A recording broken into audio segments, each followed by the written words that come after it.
সূর্যদেব এবার উদয় হবেন, আর হনুমানের কোনো খবর নেই।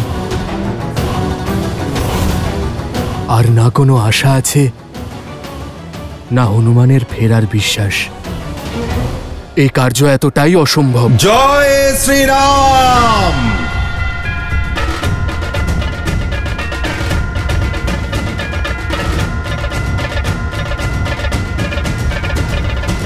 জয় শ্রীরাম।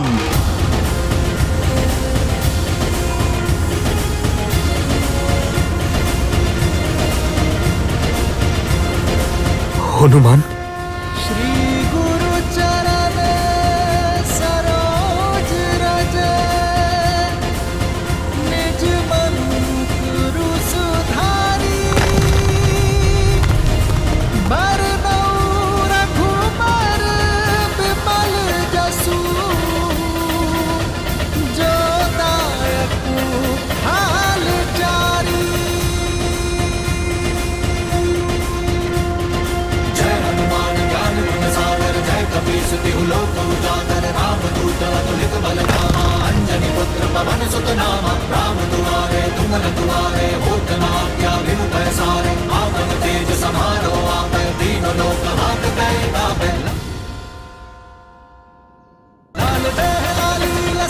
জয় শ্রীরাম।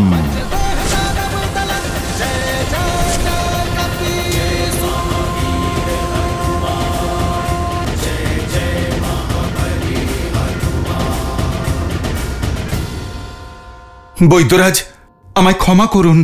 এত উজ্জ্বল বনস্পতির মধ্যে আমি সঞ্জীবনী লতা চিনতেই পারিনি, সেই জন্য পুরো পর্বত তুলে এনেছি। বৈদ্যরাজ, এবার আপনি যেভাবে হোক ভ্রাতা লক্ষণকে বাঁচিয়ে তুলুন।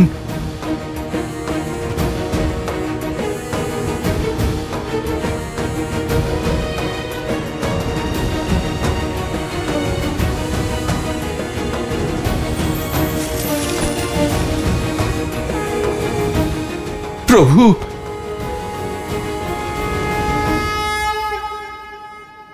ভ্রাতা স্থান চরণে নয়, হৃদয়ে থাকে। হনুমান, लाए सजीवन लखन जियाए, श्री रघुबीर हर्षि उर लाए। আমরা হয়তো একই গর্ভের নই হনুমান, কিন্তু আজ তুমি তোমার কর্ম দ্বারা যে সম্পর্ক স্থাপন করেছ তাই সংসারে অদ্বিতীয়। তুমি হনুমান নও, রামের আশার প্রদীপ। হনুমান, তুমি সে যার ওপর ভরসা করে রাম সব কিছু ছেড়ে দিতে পারে। তুমি আমার কাছে ভরতের থেকে কম নও হনুমান। ঠিক যেভাবে ভরত অযোধ্যায় আমার কর্তব্য পালন করছে, ঠিক সেভাবে এখানে আমাকে সহায়তা করছো। তুমি আমার কাছে ভরত, লক্ষণ, শত্রুঘ্নেরই সমান হনুমান। তুমি আমার জন্য ভরতই হনুমান। আমি তোমার এই উপকার। প্রভু, ভ্রাতা উপকার করে না কখনো, কেবল সাহায্য করে। আমি তো আপনার তুচ্ছ সেবক মাত্র, শ্রীচরণের দাস। প্রভু, আপনার কাছে তো আমি ঋণী যে আমি আপনার ওই পবিত্র চরণে স্থান পেয়েছি। আপনি সর্বদা আমায় সেখানেই রাখুন। আপনার প্রতি ভক্তি, আপনার সেবা করাই আমার জীবনের একমাত্র উদ্দেশ্য আর আনন্দ। तुम मम प्रिय भरतहि सम भाई। হনুমানের ভক্তি যতটাই পবিত্র ততটাই সুন্দর শ্রীরামের তার প্রতি ভালোবাসা। ভক্তকেই নিজের ভাইয়ের সম্মান দিয়েছেন। ভক্ত হোক, ভগবান হোক কিংবা ভাই, তিনজনের রাশি একই তো হয়। আর তিনজনেই বিশ্বাসের বন্ধনে আবদ্ধ। আর বিশ্বাসের এই শক্তির ব্যাপারে আমি তো বলেছি যে এই বিশ্বাস কখনো ভ্রাতা, কখনো ভক্ত, কখনো ভগবান হয়ে আমাদের সামনে আসেন। যেখানে একদিকে আছেন প্রভু শ্রীরামের ছোট ভাই ভরত, যিনি তার ভক্তির রঙে নিজেকে রাঙিয়েছেন। আর অন্যদিকে আছেন তার পরম ভক্ত, আমার অংশ অবতার হনুমান, যিনি নিঃস্বার্থ ভালোবাসার দ্বারা, ভক্তির দ্বারা নিজেই তার প্রভুর জীবনে তার ভাইয়ের স্থান লাভ করেছে। প্রভু শ্রীরাম হনুমানকে আলিঙ্গন করে চিরকালের জন্য তার হৃদয়ে স্থান দিয়েছেন। এই স্বার্থের সংসারে নিঃস্বার্থ ভালোবাসার দৃষ্টান্ত স্থাপন করলেন।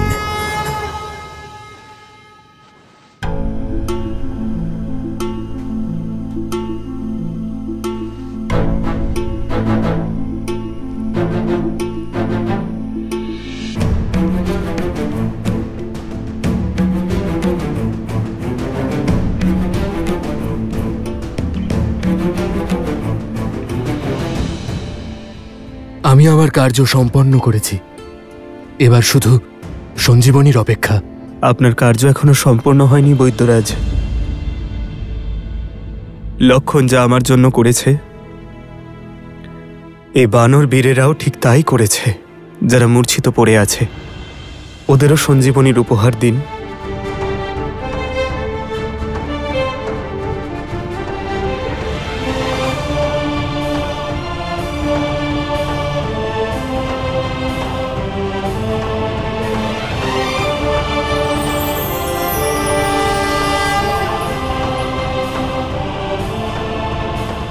লক্ষণ, মিত্র, আপনার দয়ায় সকল বানর বীরেরা পুনর্জীবন লাভ করেছে, কিন্তু ভ্রাতা লক্ষণ। ভ্রাতা লক্ষণের ক্ষত তো সেরে উঠেছে, কিন্তু চেতনা এখনো ফেরেনি। সবাইকে সচেতন দেখে আমার চেতনাও ফিরে এসেছে মিত্র। আমার বানর সৈন্য ছাড়া এই রামের শরীরে প্রাণ তো ছিল, কিন্তু মনে আশা ছিল না। এখন আমার প্রাণ বন্দী হয়ে রয়েছে আমার লক্ষণের মধ্যে। যার মধ্যে আমার ভগবানের প্রাণ রয়েছে, তাকে রক্ষা করা এই ভক্তের কর্তব্য। যতক্ষণ না ভ্রাতা লক্ষণ নিজের পায়ে উঠে দাঁড়াচ্ছেন, ততক্ষণ না আমার কর্তব্য শেষ হবে, না শ্রীরামের দেওয়া দায়িত্ব। যে ঔষধি সবার জ্ঞান ফেরালো, তার প্রভাব লক্ষণ দাদার উপর কেন পড়ছে না? অঙ্গদ, প্রভাব পড়বে। ভ্রাতা লক্ষণ অবশ্যই সুস্থ হবেন, অবশ্যই হবেন। সারা জীবন ঠিক ছায়ার মতো প্রভু শ্রীরামের যিনি সঙ্গ দিয়েছেন, এভাবে মাঝপথে যুদ্ধক্ষেত্রে তিনি কিছুতেই সঙ্গ ছাড়বেন না।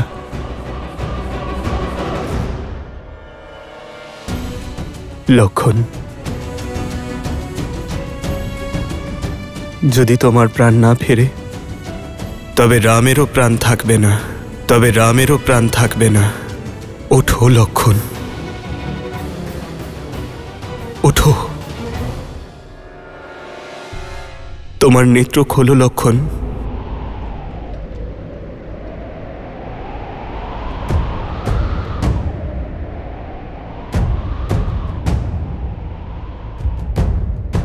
লক্ষণ,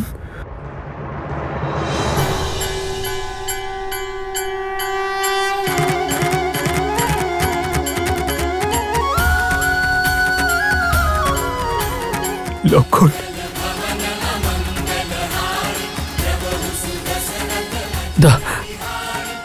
দাদা,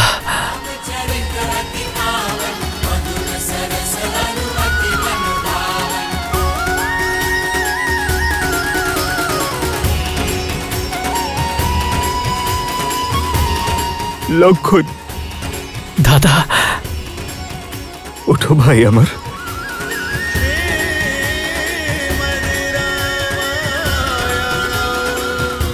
লক্ষণ,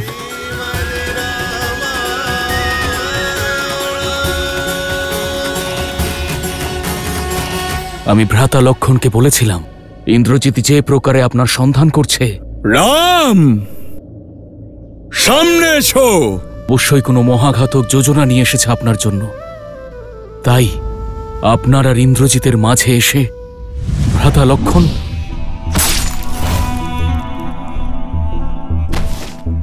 ক্রুদ্ধ আমি, অত্যন্ত ক্রোধিত। যেন তেন প্রকারে নিজেকে সামলে রেখেছি আমি। কেন লক্ষণ, আমাকে নিক্ষেপ করা অস্ত্র তুমি তোমার পক্ষে ধারণ করলে? আরে হতে দিতে আমার উপর প্রহার। তখন আঘাত কেবল আমার শরীরে লাগতো, কিন্তু তোমাকে মূর্ছিত দেখে আমার মন আহত হয়েছিল লক্ষণ। আমার আত্মা হেরে গেছিল। ভুলে গেলে লক্ষণ, রাম যদি শরীর হয় তবে লক্ষণ সেই শরীরের আত্মা।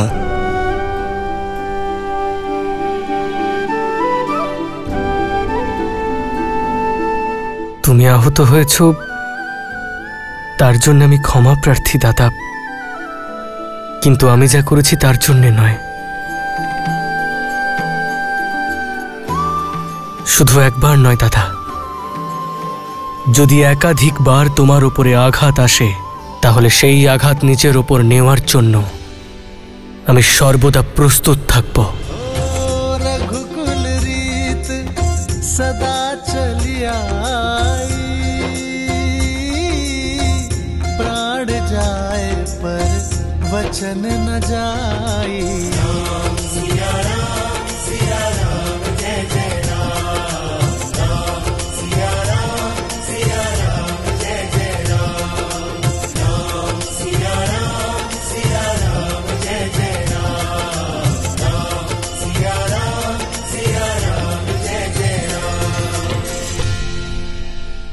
এ আমার মনের স্বাদ।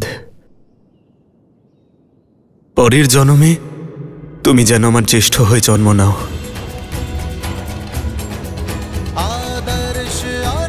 আর আমি তোমার সেবা করি।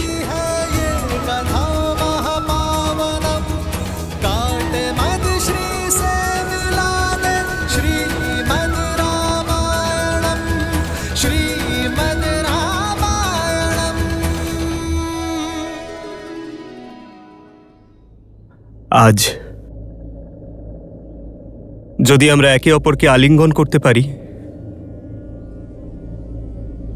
তার ধন্যবাদ তাকে জানানো উচিত যে আমাদের জন্য সীমা অতিক্রম করেছে, প্রচেষ্টা করেছে, পরাক্রম দেখিয়েছে। পরিস্থিতি অনুসারে হনুমান প্রকৃত রূপে নিজের শক্তি এবং বুদ্ধির পরিচয় দিয়েছে। আমার লক্ষণকে আর আমার বানর মিত্রদের রক্ষা করার জন্য ধন্যবাদ। আমার পঞ্চম ভ্রাতা হনুমানকে দিতে চাই।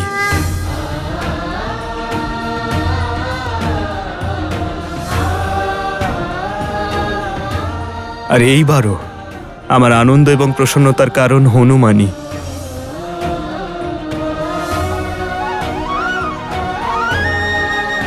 সঞ্জীবনী নিয়ে এসে তুমি কেবল লক্ষণ এবং বানর সেনাদেরই প্রাণ বাঁচাওনি, বরং শ্রী রঘুবীরকেও তুমি পুনরুজ্জীবিত করেছ হনুমান। पवन तनय संकट हरन, मंगल मूर्ति रूप। জয় শ্রীরাম, পবন পুত্র হনুমানের জয়। জয় শ্রীরাম, পবন পুত্র হনুমানের জয়। জয় শ্রীরাম। হর হর মহাদেব। শুনতে পাচ্ছ ত্রিজটা? আমার শ্রীরাম আর হনুমানের জয়ধ্বনি হচ্ছে, ওদের আনন্দের ধ্বনি। বানর সেনার জয়ের আনন্দের হুঙ্কার। সূর্যদেব আমার বিশ্বাসের মান রেখেছেন, আমাকে আশাহত হতে দেননি উনি। এটাই প্রমাণ, শ্রীরাম আর হনুমানের প্রতাপের প্রমাণ, ভ্রাতা লক্ষণের সুরক্ষিত থাকার প্রমাণ। এই হুঙ্কার শুনে মেঘনাদ আর রাবণও যেন বুঝে যায় যে শ্রীরাম আর হনুমান থাকতে ভ্রাতা লক্ষণের কোনো ক্ষতি হতেই পারে না।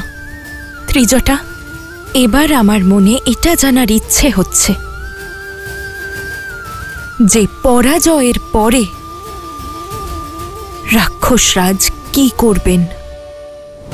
জয় শ্রীরাম, জয় শ্রীরাম, জয় শ্রীরাম, জয় শ্রীরাম, জয় শ্রীরাম। কতবার লঙ্কাকে আর তারই ভস্য থেকে দাঁড় করাবো আমরা? সব চাল ব্যর্থ হয়ে যাচ্ছে।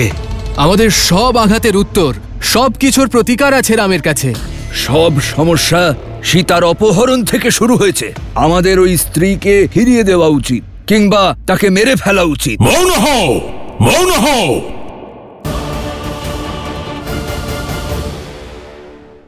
এবার তোমার রামকার্য সম্পূর্ণ হয়েছে হনুমান। এখন সময় হয়েছে এই পর্বত তার নির্ধারিত স্থানে রেখে আসার। দাঁড়াও হনুমান,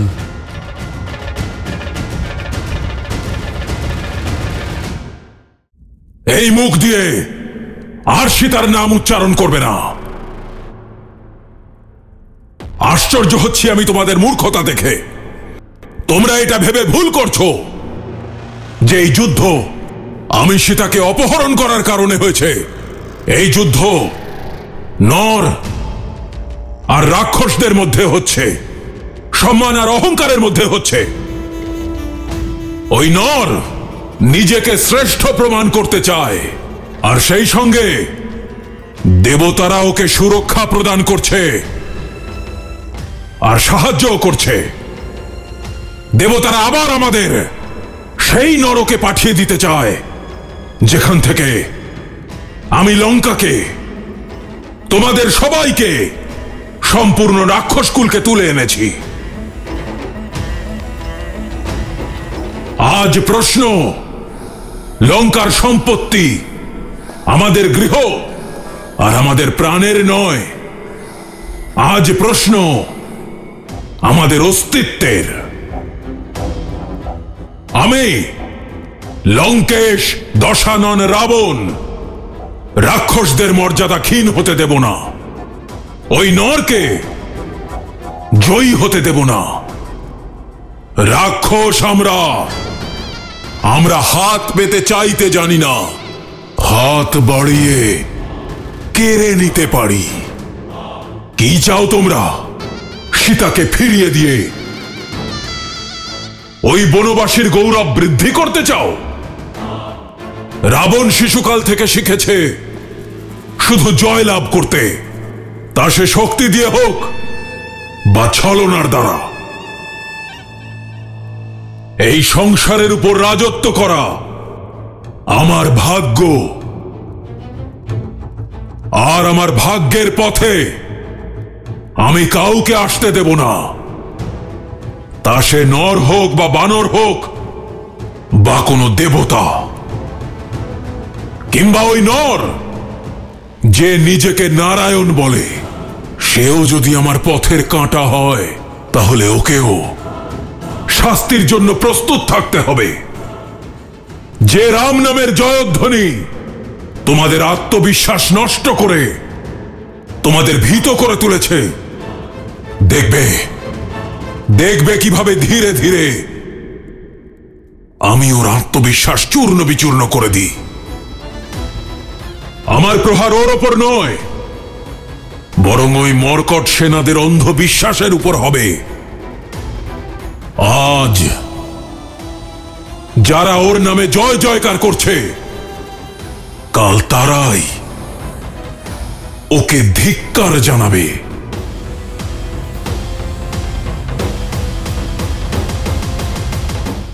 রাবণের পাপের নগরীতে চার দিক থেকে একসঙ্গে প্রহার করব।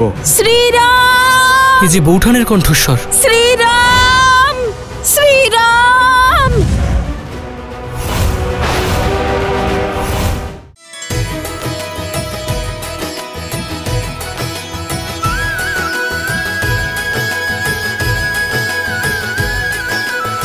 আমার প্রাণ রক্ষা করার জন্য এত বড় পর্বত তুলে এনেছো হনুমান। অদ্ভুত তুমি আর তোমার ভক্তি। ভ্রাতা, এ ছিল আমার প্রভুর কাজ।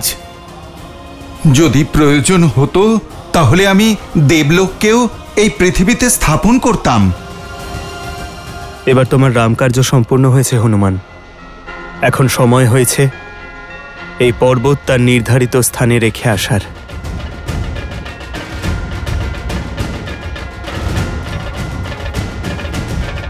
দাঁড়াও হনুমান।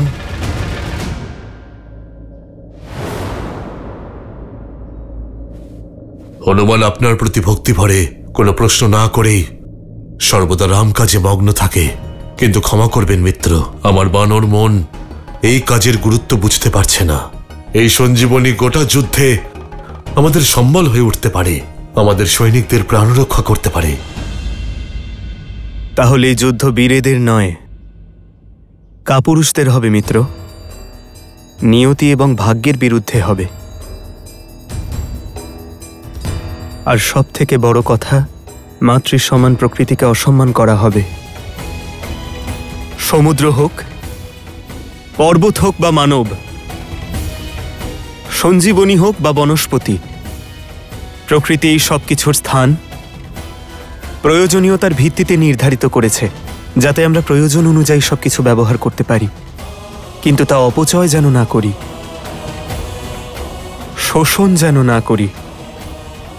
আমাদের কর্তব্য প্রকৃতিকে সম্মান করা মিত্র, তার অপব্যবহার করা নয়। আমি চাই না ভবিষ্যতে আমার হনুমানের ওপর প্রকৃতির ভারসাম্য নষ্ট করার লাঞ্ছনা লাগুক।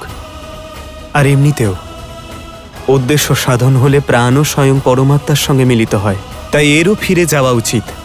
প্রভু, আপনার আদেশ পালনের জন্য প্রস্তুত আমি। জয় শ্রীরাম।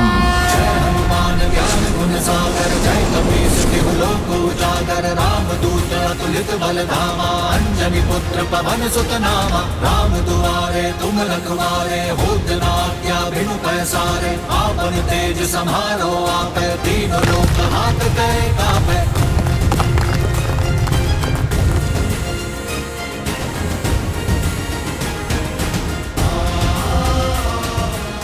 জয় শ্রীরাম।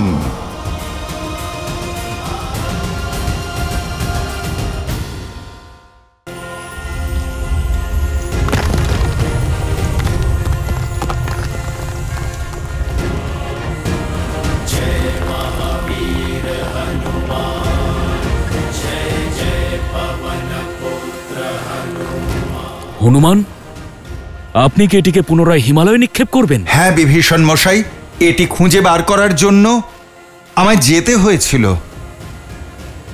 এখন তো এটি ফিরিয়ে দিতে হবে। যুদ্ধের সময় এটি রেখে আসতে গিয়ে সময় নষ্ট করা উচিত নয় বিভীষণ মশাই। যখন আমি এটিকে এখান থেকে সঠিক স্থানে পৌঁছে দিতে পারি। কিন্তু হনুমান, যদি কোনো দুর্ঘটনা হয়, যদি পর্বতের কোনো ভাগ এদিক ওদিক পড়ে যায় তাহলে? তবে এতেও নিশ্চয়ই কোনো রাম কাজই হবে, তাই না প্রভু? এই ঔষধি সুদূর হিমালয়ে পাওয়া যায়, কেবল দুর্লভ নয়, অমূল্য। ভবিষ্যতে যদি কারোর এর প্রয়োজন পড়ে, সকলে তা প্রাপ্ত করতে পারবে না, কারণ প্রত্যেকের কাছে আমার হনুমান থাকবে না। যদি এর কিছু অংশ পথে পড়েও যায়, তবুও সকলের জন্য তা উপকারী করবে, কারণ দক্ষিণ থেকে উত্তর পর্যন্ত সকলেই এই ঔষধি ব্যবহার করতে পারবে। জয় শ্রীরাম।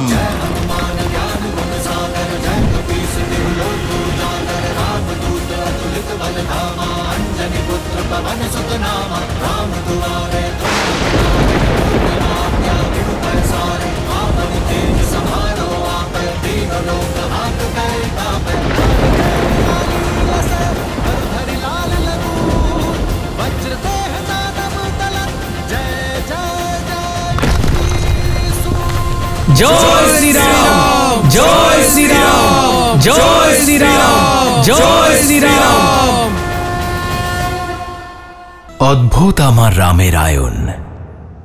কাজ করে যে প্রাণী সন্তুষ্ট হয় তাকে নর বলা হয়, আর যিনি তার কার্য সম্পূর্ণ করার পরেও সংসারের কল্যাণের জন্য চেষ্টা করেন তাকে নারায়ণ বলা হয়।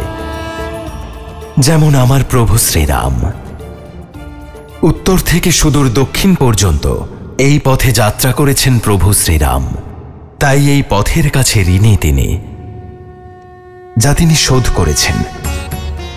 এটাই তো মহাপুরুষদের মহানুভবতা। যে পথেই গমন করেন সে পথেই তার পিছনে চিহ্ন, তার প্রতীক, তার শক্তি আর সংসারের কল্যাণ রেখে যান। ভবিষ্যৎকালে সাধারণ মানুষও হনুমানের মতো সঞ্জীবনীর খোঁজ পাবে না, কিন্তু এই সমস্ত পর্বতের ছোট ছোট শেখরে থাকা ঔষধের উপকার অবশ্যই পাবে। এই ওষুধ, এই পর্বত বৃদ্ধি পেতে পেতে আয়ুর্বেদ আর প্রসিদ্ধ চিকিৎসারই অংশ হবে না, বরং আধ্যাত্মিকতার কেন্দ্র হয়ে উঠবে, ঈশ্বরের সঙ্গে মানুষের সংযোগ ঘটাবে। বলুন, এর চেয়ে বেশি মঙ্গলের আর কি হতে পারে?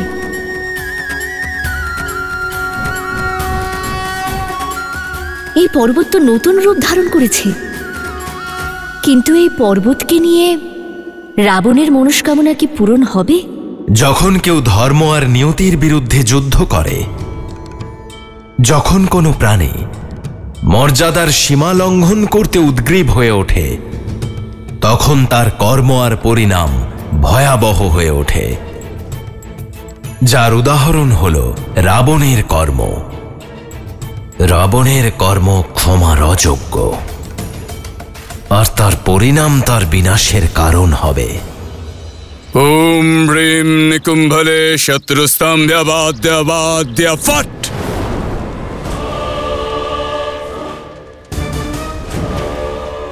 ওম হ্রিম নিকুম্ভলে শত্রুস্তম্ভ্যবাদ্য ফট।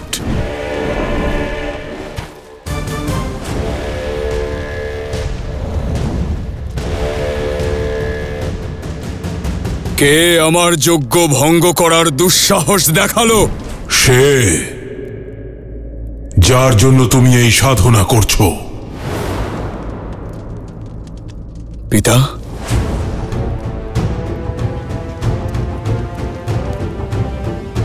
আপনি এখানে? সব ঠিক আছে তো?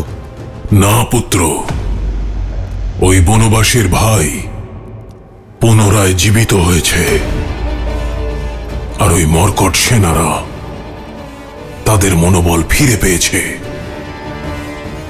অসম্ভব এটা। শক্তি অস্ত্রের প্রতিকার তারা খুঁজে পেল কিভাবে? ওরা কি করেছে, কিভাবে করেছে, তাতে কিচ্ছু যায় আসে না। এখন এটা ভাবার সময় যে এরপর আমরা কি করব। আদেশ দিন আমায় পিতা। সময় এসে গেছে। এখন ওই দুর্বল চিত্ত রামের সম্মুখে সীতাকে নিয়ে যেতে হবে। আর তারপরে কি? তারপরে রামের সম্মুখে তুমি সীতার মস্তক তার ধর থেকে বিচ্ছিন্ন করবে।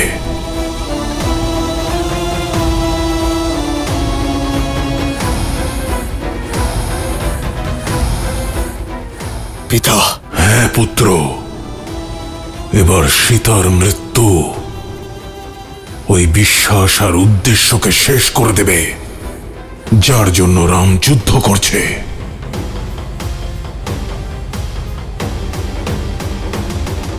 ভোরের পূর্বে রাত্রি গাঢ় অন্ধকারময় হয়, আর সেই অন্ধকারময় রাত্রি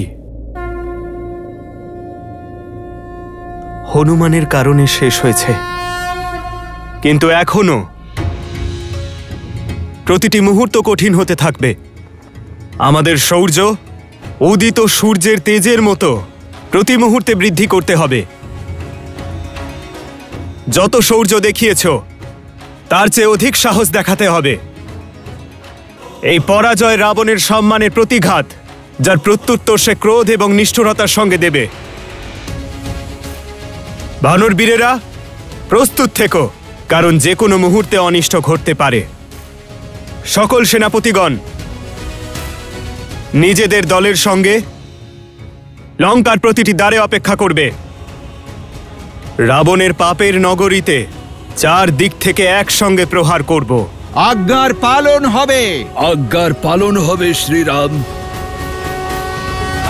राम कहो जय श्री राम, दशरथ नंदन राजा राम। राम नाम भजते हनुमान, अवध बिहारी राजा राम।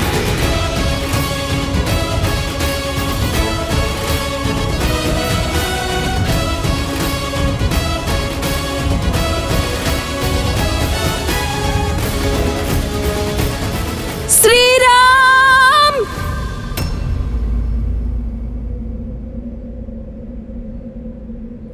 শ্রীরাম।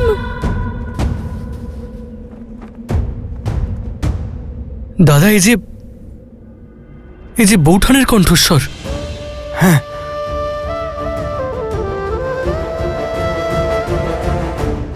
সীতা, স্বামী। সীতা, শ্রীরাম, শ্রীরাম।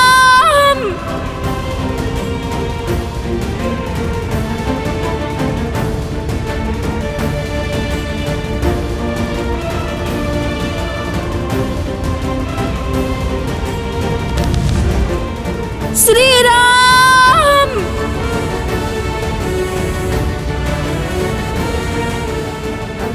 শ্রীরাম, শ্রীরাম। ইনি তো মাতা সীতা।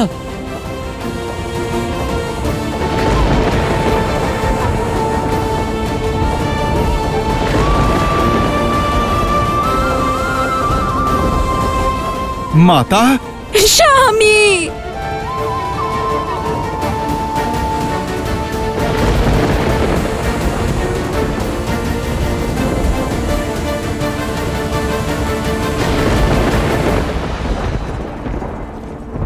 শ্রীরাম, सिया राम, শ্রীরাম। স্বামী। সীতা, सिया राम, सिया राम, राम सिया राम, सिया ভূটান।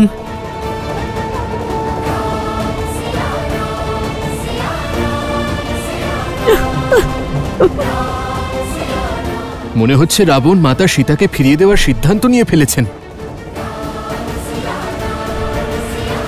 সীতা,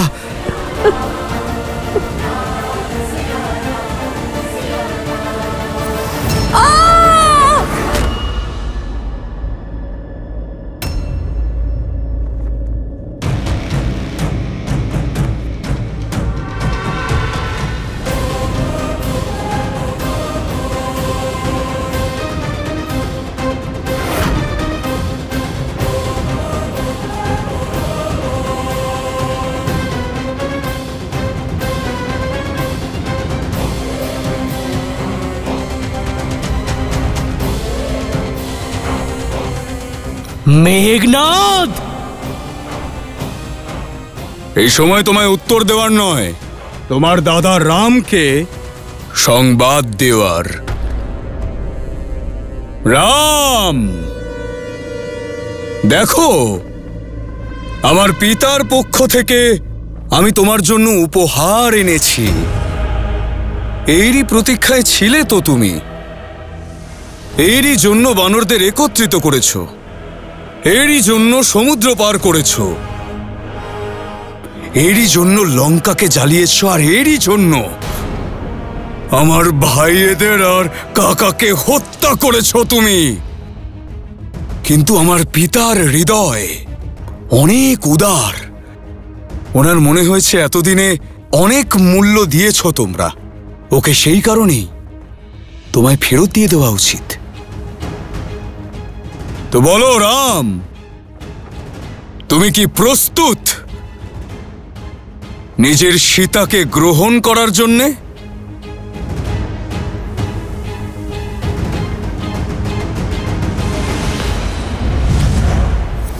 সীতা!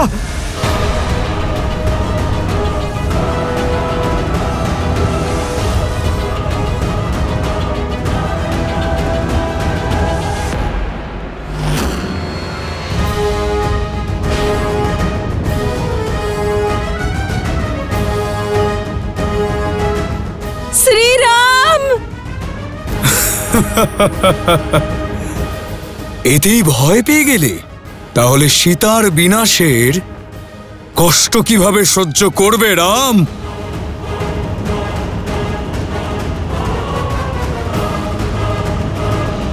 না দাদা, এ সত্য হতে পারে না।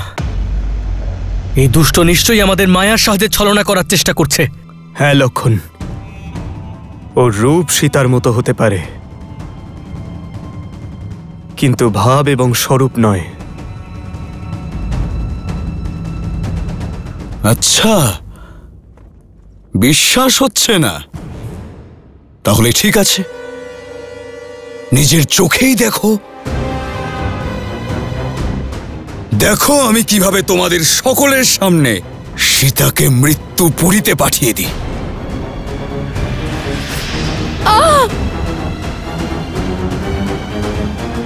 আমি আপনারই সীতা, শ্রীরাম।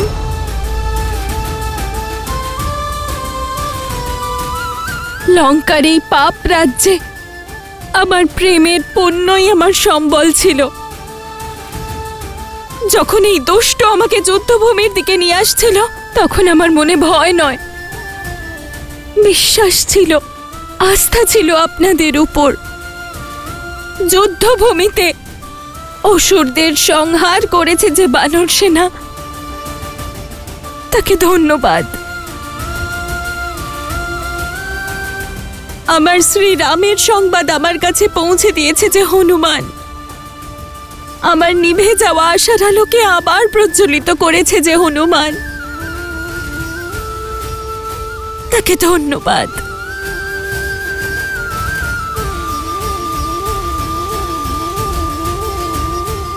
আমাকে বৌঠানের থেকেও বেশি মা মনে করে যে, দিন রাত আমার সেবা করেছে যে, আমাকে রক্ষা করার জন্য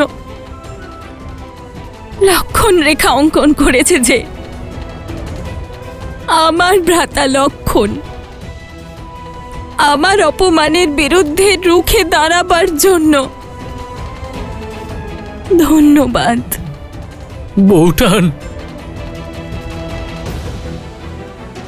আশার সব আলো নিভে যেতে পারে, কিন্তু আমার শ্রীরামের প্রতি বিশ্বাস কখনো না। বনবাসের প্রতি মুহূর্তে আমার খেয়াল রাখার জন্য, আমার ইচ্ছে পূরণের জন্য যিনি স্বর্ণমৃগ শিকার করতে গেছেন, আমাকে রক্ষা করার জন্য সাগরের উপর সেতু বানিয়ে এখানে এসেছেন, আমার মন, আমার শরীর, আমার প্রাণ সেই রামকে জানায় ধন্যবাদ। সীতা,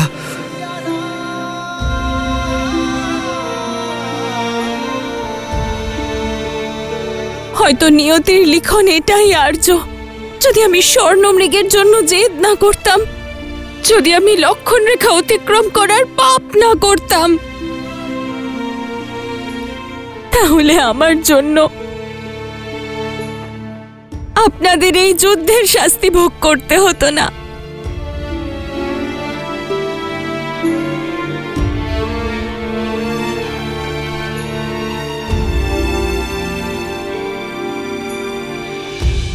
আমাকে বনেও প্রাসাদের সুখ দেওয়ার জন্য ধন্যবাদ শ্রীরাম।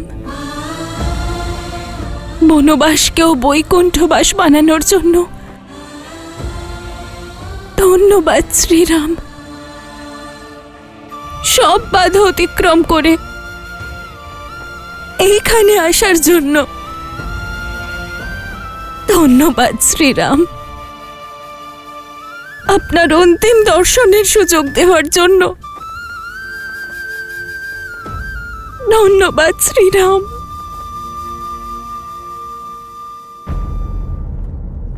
সময় এসে গেছে। ভূমি থেকে উৎপন্ন ভূমিজা পুনরায় ভূমিতে মিলিয়ে যাবে। আপনার বিরহ অসম্ভব হয়ে উঠছিল শ্রীরাম, তাই মৃত্যুর এই পথ আমাকে উদ্ধার করবে। না সীতা,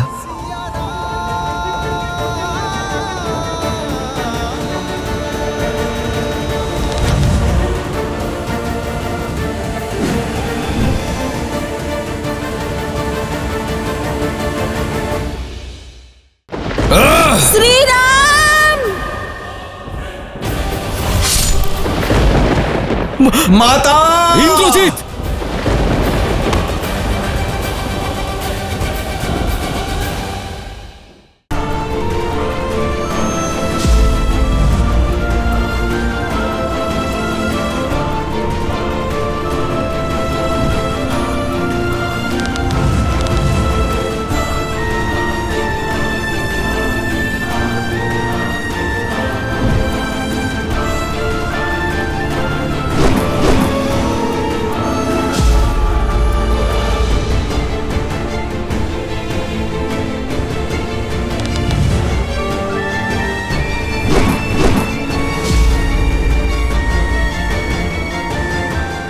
যতক্ষণ আমি এই দৈব রথে রয়েছি, না তোমার বাণ এই রথের কোনো ক্ষতি করতে পারবে, না এই রথে চড়ে থাকা অজেয় ইন্দ্রজিৎকে।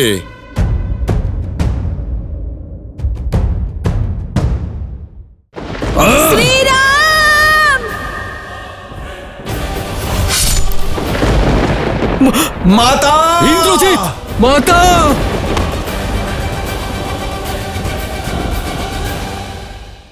যারা প্রকৃত পরাক্রমী হয় তারা কখনোই এতটা নীচ হয় না মেঘনাদ। একজন স্ত্রীলোকের স্কন্ধে অস্ত্র ধরার পরে ইন্দ্রজিৎ হওয়ার পরিচয়ও তুমি হারিয়েছ। একজন দেবীর উপাসককে তার আশীর্বাদে পরিপূর্ণ একজন যোদ্ধার একজন নিরস্ত্র স্ত্রীলোকের ওপর বল প্রয়োগ করা শোভা দেয় না। নিরস্ত্র স্ত্রী আমার পিসি শূর্পণখাও ছিল, তার অঙ্গ বিচ্ছেদ করেছ তুমি। তখন তোমার মনে এই বিচার আসেনি? ইন্দ্রজিৎ, সেটি ছিল শূর্পণখার পাপের শাস্তি, তাই ধর্মসঙ্গত। কিন্তু তুমি কিন্তু অধর্ম করছো। যে নিজের ভ্রাতৃধর্ম পরিত্যাগ করে, নিজের দেশ এবং জাতির বিরুদ্ধে বিদ্রোহ করে, তার মতো বিশ্বাসঘাতকের মুখ থেকে ধর্মের কোনো কথা শোভা পায় না কাকা। লঙ্কা এবং লঙ্কেশের কাছে যুদ্ধের কেবল একটাই নীতি, বিজয়। আর তাই শত্রুকে এমন জায়গায় আঘাত করতে হয় যেখানে তার সব থেকে বেশি কষ্ট হয়। আমিও সেটাই করছি। নিজের শত্রুর চোখের সম্মুখে তার বিশ্বাস, তার শক্তি, তার আশা, তার সব কিছু ভেঙে দিয়ে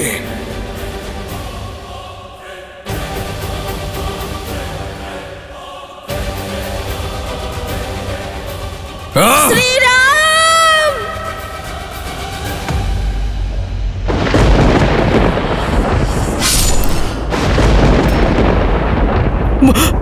মাতা! ইন্দ্রজিৎ! মাতা!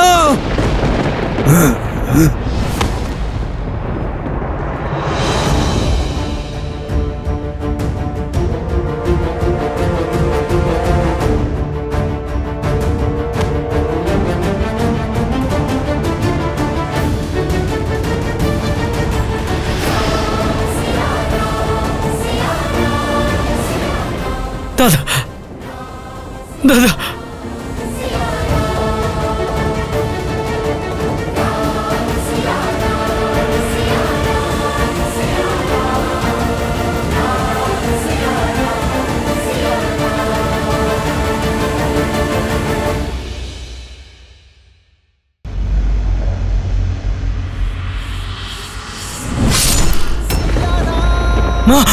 মাতা! ইন্দ্রজিৎ!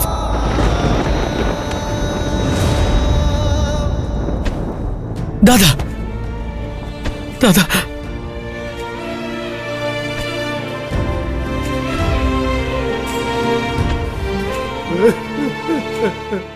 সময় এসে গেছে। ভূমি থেকে উৎপন্ন ভূমিজা আবার ভূমিতে নিমজ্জিত হবে।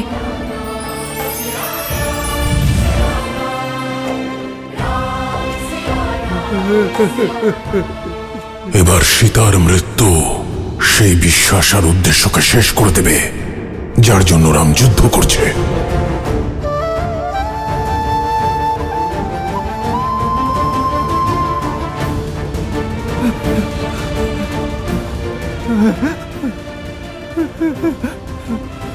মাতা,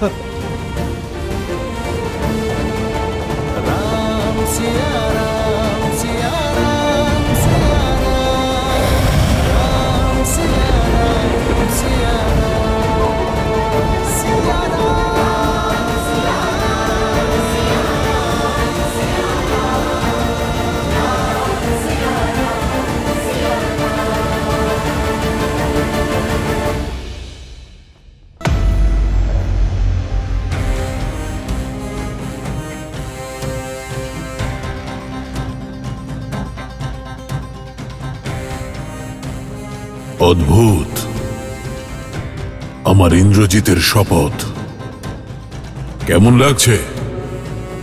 এই সংসারের সব থেকে শক্তিশালী সিংহাসনে বসে জানতাম আমি যে তুমি অসম্ভবকে সম্ভব করার ক্ষমতা রাখো।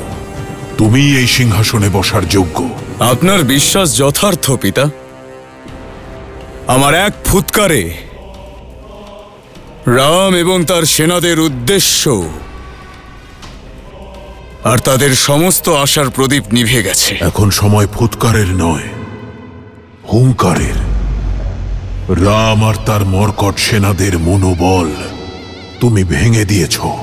এখন ওদের পরাস্ত করা সহজ হবে। তুমি পুনরায় নিকুম্ভিলা দেবীর গুহায় যাও আর নিজের অনুষ্ঠান পূর্ণ করো। এমন অস্ত্র লাভ করো যার একটি প্রহারেই রাম আর তার মর্কট বাহিনীর বিনাশ ঘটবে। আপনি নিশ্চিন্তে থাকুন পিতা। এবার রাম এবং তার সেনাদের বিনাশ আপনার পুত্র সুনিশ্চিত করবে।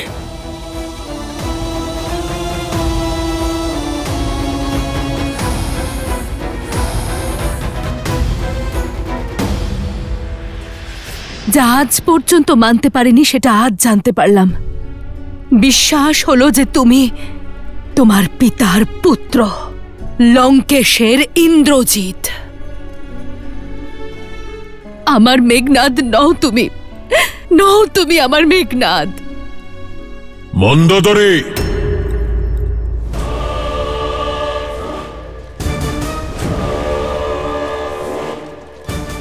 তোমার কি এ বিষয়ে কোনো জ্ঞান নেই যে তুমি কোথায় দাঁড়িয়ে আছো? কি বলতে চাও তুমি?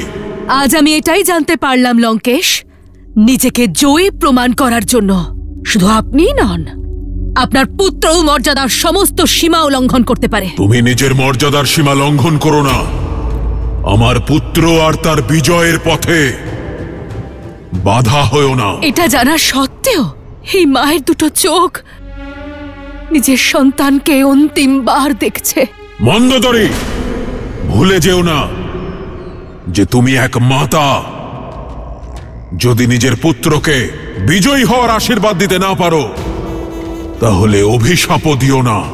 আর এমনিতেও ইন্দ্রজিতের তোমার আশীর্বাদের কোনো প্রয়োজন নেই।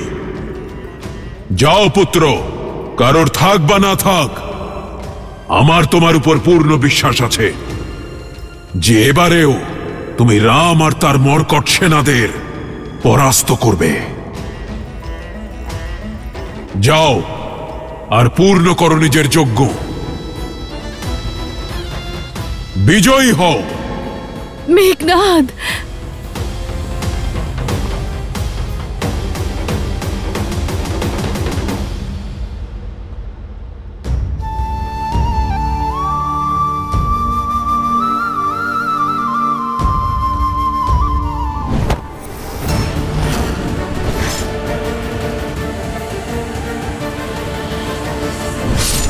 এ সত্য নয়।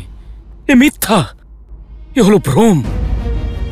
প্রভু উনি দেবী সীতা নন, বরং মায়াজাল প্রভু, মায়াজাল। আপনি সঠিক বলেছিলেন প্রভু, দেবীর পরম উপাসক ইন্দ্রজিতের এ শোভা পায় না। আমি ওর কাকা, ওকে আমি ভালো করে চিনি। ইন্দ্রজিৎ কখনোই এক নারীর কেশ আকর্ষণ করে অত্যাচার করতে পারে না, আর তাকে হত্যা করা তো অনেক পরের কথা প্রভু। এ আপনার ভ্রম বিভীষণ মহাশয়। ও হলো পাপী রাবণের পুত্র, যে কোনো অধর্মই করতে পারে, আর তার প্রমাণ আমরা সবাই এই যুদ্ধক্ষেত্রে দেখেছি। মানতে তো আমি এটাই চাইছি বিভীষণ মহাশয়, এটা যেন শুধু মায়াই হয়, কিন্তু এই সত্যটাকে মিথ্যে করে কি করে? প্রথমে আমারও মনে হয়েছিল যে এটা কিভাবে সত্য হতে পারে, এটা নিশ্চিত রূপে মায়া, কিন্তু বহুঠানের কণ্ঠস্বর, স্বয়ং বহুঠানের কণ্ঠস্বর শুনে আমার বিশ্বাস হয়েছে যে ওই ইন্দ্রজিতের করা এই পাপ সত্য।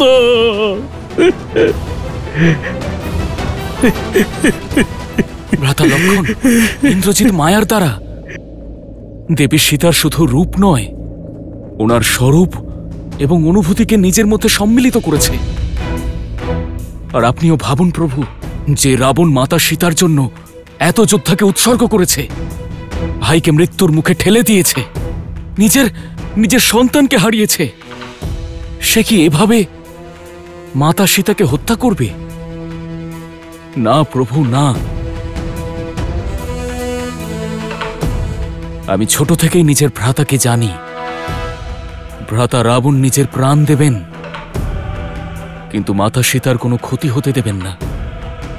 এ কেবলমাত্র এক মায়াবী রূপ ছিল প্রভু, আর কিচ্ছু না।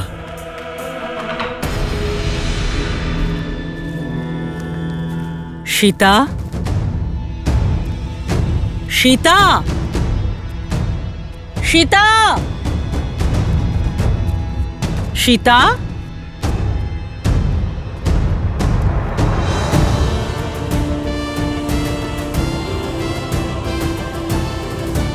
সীতা, সীতা, কি হয়েছে? জানি না, আমি হনুমানকে কাঁদতে কাঁদতে আমার নাম নিতে শুনলাম ত্রিজটা। আমার মন শ্রীরামের যন্ত্রণার আভাস পাচ্ছে ত্রিজটা। নিশ্চয়ই কোনো অঘটন ঘটেছে। একদম ঠিক বলেছে তোমার মন। যে বিলাপ আর আর্তনাদ ওই বানরের মুখে শুনছ, তা তোমার মৃত্যু সংবাদের কারণে। মারা গেছেন ওদের মাতা সীতা বানর সেনাদের কাছে, বৌঠান সীতা লক্ষণের কাছে। আজ ওই রামের সামনে, সবার সামনে, মেঘনাদ মায়া সীতার মস্তক ধর থেকে আলাদা করে দিয়েছেন। সীতা, সীতা,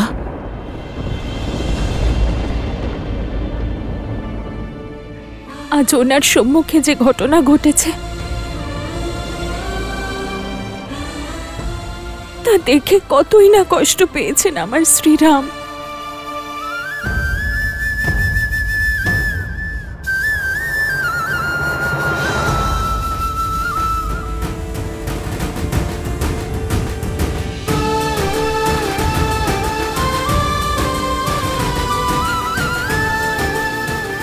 কিন্তু আমার সম্পূর্ণ বিশ্বাস, আমার শ্রীরাম জানেন যে উনি যা দেখেছেন তা সত্য নয়। সত্য, সত্য বলছি আমি। আর প্রভু এ কথা আপনিও জানেন। প্রভু, আপনি একবার বলুন এ সত্য নয়, এ ছিল মায়া, এ শুধুই মায়া। একবার বলুন প্রভু।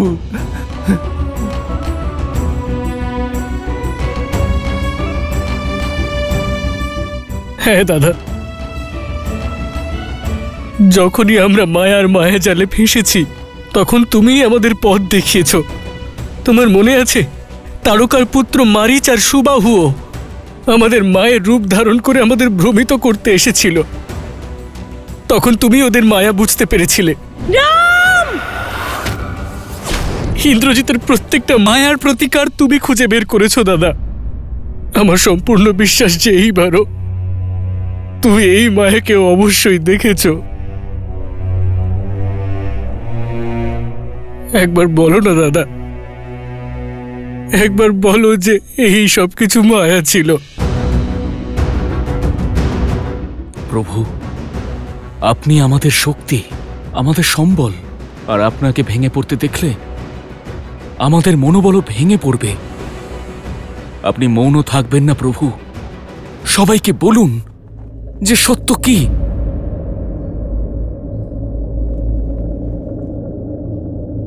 হ্যাঁ, সে মায়াই ছিল।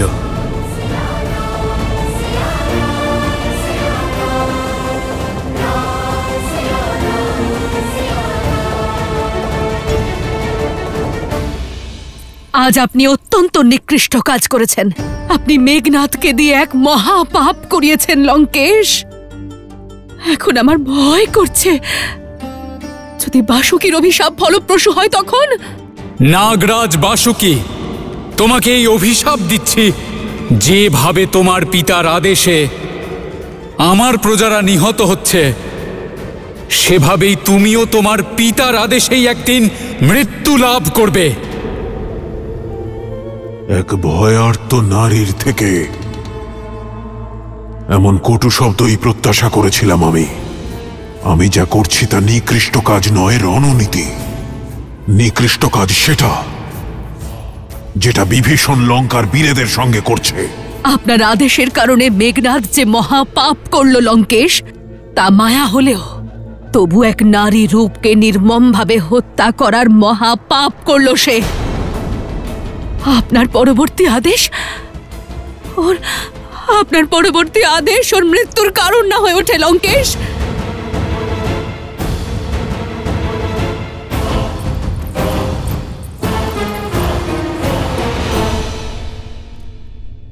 হ্যাঁ, সে মায়াই ছিল, কিন্তু আমার সীতাকে মায়াবী রূপে দেখলেও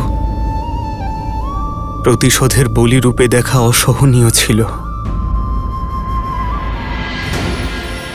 প্রভু, যে আপনাকে আর আমাদের সবাইকে এই অসহনীয় পীড়া দিয়েছে, আমি এক্ষুনি এই মুহূর্তে তাকে মাটির সঙ্গে মিশিয়ে দেব। তার অস্তিত্ব আমি বিলুপ্ত করে দেব।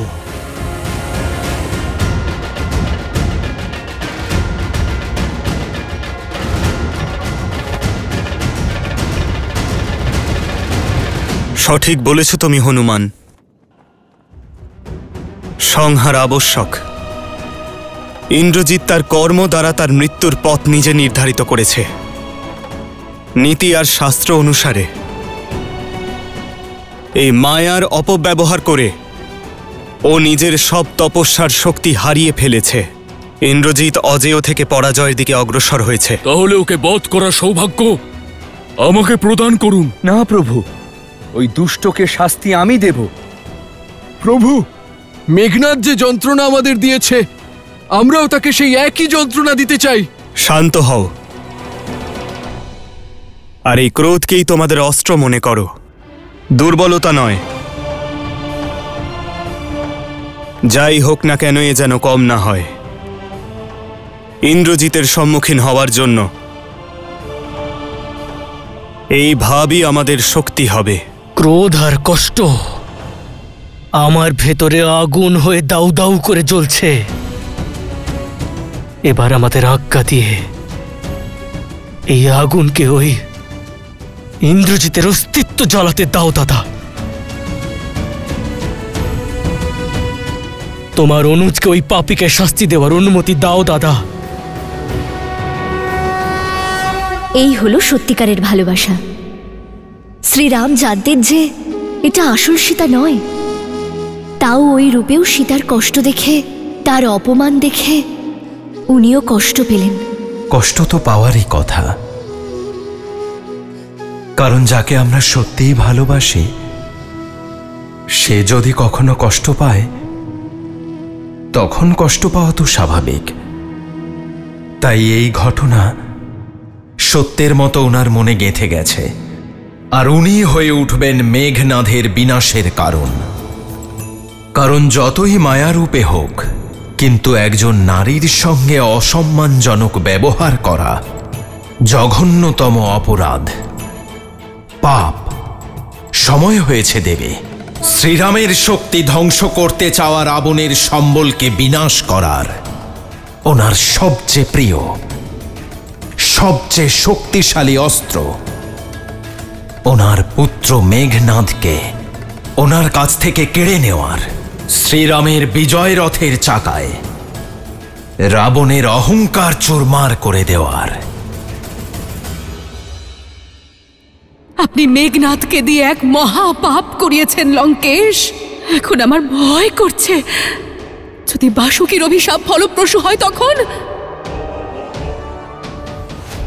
কুম্ভ, যদি নিকুম্ভিলা স্তোত্র জপ করে ইন্দ্রজিৎ 108 বার আহুতি দিয়ে দেয় তবে ও অজেয় হয়ে যাবে। ওর আহুতি সম্পন্ন হওয়ার আগেই এই যজ্ঞ ভঙ্গ করতে হবে। আপনি শুধু ওই দুষ্টের কাছে পৌঁছানোর পথ বলে দিন। কিন্তু ওখানে যাওয়ার পরিণাম হলো মৃত্যু। আমি রাবণকে যতটুকু চিনেছি, এই পরিকল্পনা তার। প্রথমে ইন্দ্রজিৎকে পাঠিয়েছিল আমাদের সাহস ভঙ্গ করতে, আর এখন আমাদের ভেঙে যাওয়া মনোবল মাটিতে মিশিয়ে দিতে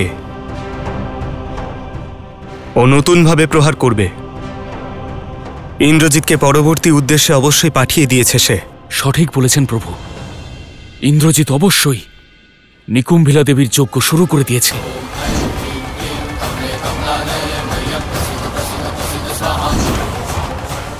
আমাদের কাছে সময় নেই প্রভু। যদি এই যজ্ঞ সম্পন্ন করে ফেলে তাহলে ব্রহ্মদেবের বরদান অনুসারে ও অজেয় হয়ে উঠবে, আর তারপর জানি না কোন মায়া সৃষ্টি করবে, কোন নতুন অস্ত্র নিয়ে আসবে।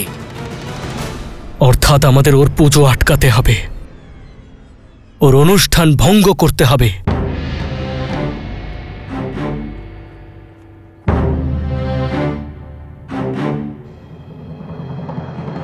কিন্তু কারোর পুজো ভঙ্গ করা, তাতে বাধা সৃষ্টি করা অধর্ম, আসুরিক কর্ম। তুমি এটাই ভাবছো তো দাদা? আজ অবধি এই যুদ্ধ আমরা সম্পূর্ণ মর্যাদার সহিত লড়ে এসেছি দাদা, কিন্তু শত্রু যখন মর্যাদার সমস্ত সীমা লঙ্ঘন করে তখন কি আমরা শত্রুর মর্যাদা অবহেলা করা দেখতে থাকব? আমাদের অহংকার চূর্ণ বিচূর্ণ হতে দেখতে থাকব? ধর্মকে আটকানোর জন্য অধর্মের বল অর্জন করছে দাদা। ইন্দ্রজিতের পূজা নিশ্চিত রূপে আমাদের উদ্দেশ্যকে, ধর্মের পথকে কালিমালিপ্ত করছে, আর আমাদের ওকে আটকাতেই হবে দাদা। দাদা, ওই পূজা অধর্মের স্থাপনার জন্যে হচ্ছে, তাই তা ভঙ্গ করাই ধর্ম। আমার পিতা মহাবলী কুম্ভকর্ণের হত্যার প্রতিশোধের জন্য আমার এ দুহাত প্রস্তুত মহারাজ। আমি এবং আমার সেনাপতি প্রস্তুত আমাদের অস্ত্রের সঙ্গে। তাহলে যাও, নিকুম্ভিলা ক্ষেত্রের সুরক্ষা বাড়াও। আমার ইন্দ্রজিতের পূজা অনুষ্ঠানে কোনো বিঘ্ন যেন না ঘটে। দেবীর পুজো অনুষ্ঠান করার অধিকার হারিয়ে ফেলেছে ওই পাপী। এখন তো সাক্ষাৎ দেবীও চাইবেন যে এই পুজো যেন না হয়। এটাই হবে এই যুদ্ধে তোমার সব থেকে বড় যোগদান। সুনিশ্চিত করবে আমার ইন্দ্রজিতের যজ্ঞ যেন পূর্ণ হয়। যথাজ্ঞা মহারাজ। লক্ষণ, আক্রোশের কারণে হলেও সত্য বলেছ তুমি। এইবার আমরা ইন্দ্রজিতের যজ্ঞ পূর্ণ হতে দিতে পারি না।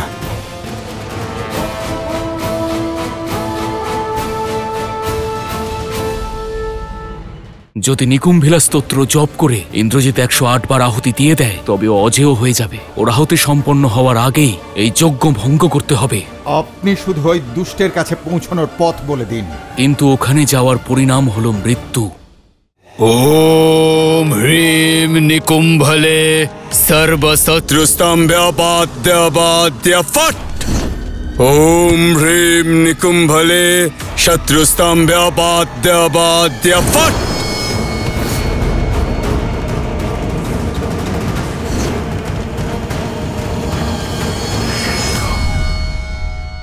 যদি নিকুম্ভিলা স্তোত্র জপ করে ইন্দ্রজিৎ 108 বার আহুতি দিয়ে দেয় তবে ও অজেয় হয়ে যাবে। যুদ্ধে ওকে কেউ পরাস্ত করতে পারবে না। ওর আহুতি সম্পন্ন হওয়ার আগেই আমাদের এই যজ্ঞ ভঙ্গ করতে হবে। ওম হ্রিম নিকুম্ভলে শত্রুস্তম্ভ্যাপাদ্যাবাদ্য ফট। বিভীষণ মশাই, আপনি শুধু ওই দুষ্টের কাছে পৌঁছানোর পথ বলে দিন। এর জন্য 3টি বাধা অতিক্রম করতে হবে। সবার প্রথম অতিক্রম করতে হবে প্রেত গুহা, যার সুরক্ষা স্বয়ং ভূত প্রেতরা করে।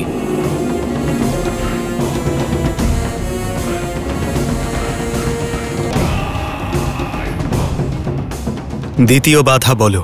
মায়াবী গুহাপথ, কিন্তু ওখানে যাওয়ার পরিণাম হলো মৃত্যু।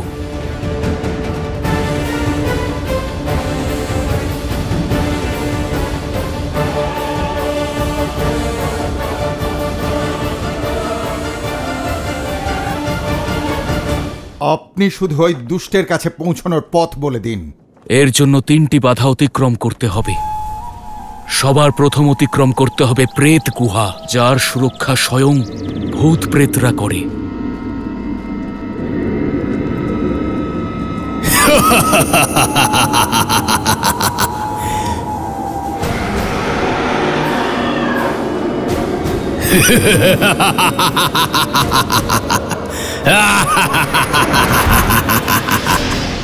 এই পথ অতিক্রম করা অত্যন্ত কঠিন।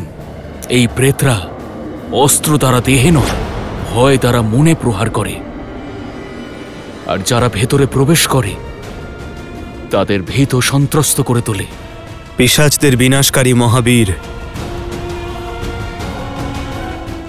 এখন প্রেতদের হাত থেকেও আমাদের রক্ষা করবে। হনুমান, সর্বপ্রথম প্রেত ঘাটিতে তুমিই প্রবেশ করবে। মৌন হও।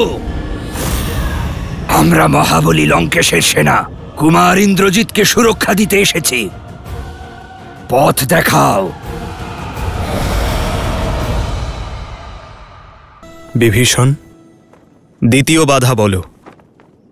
মায়াবী গুহাপথ। সাবধান, এটা মায়াবী গুহা। এখানে একটা অনুচিত পদক্ষেপ সর্বদার জন্য তোমায় অনন্ত ব্রহ্মাণ্ডে পাঠিয়ে দেবে। একমাত্র উনি যে আমাদের পথ দেখাতে পারেন, শনিতাক্ষ।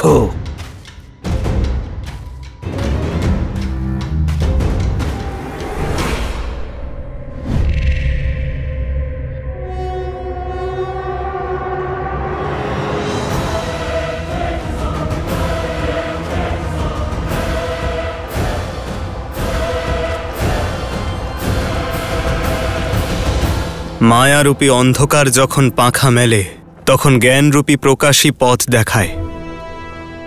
লক্ষণের দৃষ্টি সজাগ, বনবাসেও সর্বদা আমাদের পথ দেখিয়েছে।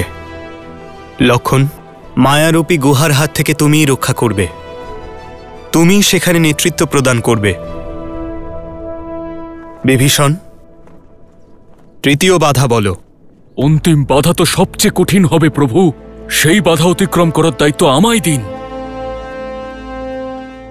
আগে শুধু একটি বৃক্ষ আছে, বটবৃক্ষ, যেখানে না আছে পাহারাদার, না কোনো সংকট, কারণ আজ পর্যন্ত কেউ প্রথম বাধা প্রেত গুহা অতিক্রম করতে পারেনি। সাধারণ একটি বৃক্ষ, আর সামনে নিকুম্ভিলা মন্দিরের গুহা, ওখানে পাহারাদার নেই। এই স্থানে কখনো কেউ পাহারা দেয়নি। কিন্তু আজ দেওয়া হবে। যদি শত্রু দুটো বাধা পার করে এখানে পৌঁছেও যায়, বেঁচে ফিরতে পারবে না। ধোকা তো দূরের কথা, আমাদের নিকুম্ভিলা মন্দিরে কেউ যেন উকিও না মারতে পারে। আমাদের ভাই ইন্দ্রজিতের অনুষ্ঠান যেন ভঙ্গ না হয়। ওম হ্রিম নিকুম্ভলে শত্রুস্তম্ভ্যাবাদ্যাবাদ্যাফট। কিন্তু ওখানে পৌঁছানোর পরেও একটি বিপদ আছে। যতক্ষণ ইন্দ্রজিৎ ভিতরে আছে ততক্ষণ কেউই ওই গুহায় প্রবেশ করতে পারবে না, কারণ ওই গুহার দ্বার মায়াবী শক্তি দ্বারা সুরক্ষিত। আর ইন্দ্রজিৎ না বেরোনো পর্যন্ত ওর যজ্ঞ ভঙ্গ করা সম্ভব নয়। আর ইন্দ্রজিৎ যজ্ঞ সম্পন্ন না করে গুহা থেকে বেরোবে না। শ্রীরামের কাজের জন্য কিসের চিন্তা? একবার 3টি বাধা অতিক্রম করতে পারলে তারপর যজ্ঞ ভঙ্গ করার উপায়ও খুঁজে বার করব। কিন্তু মনে রেখো, এই যজ্ঞকে ভঙ্গ করা যতটা আবশ্যক, দেবী মায়ের মর্যাদা এবং সম্মানকে বজায় রাখা, তার প্রতি শ্রদ্ধা রাখা ততটাই আবশ্যক।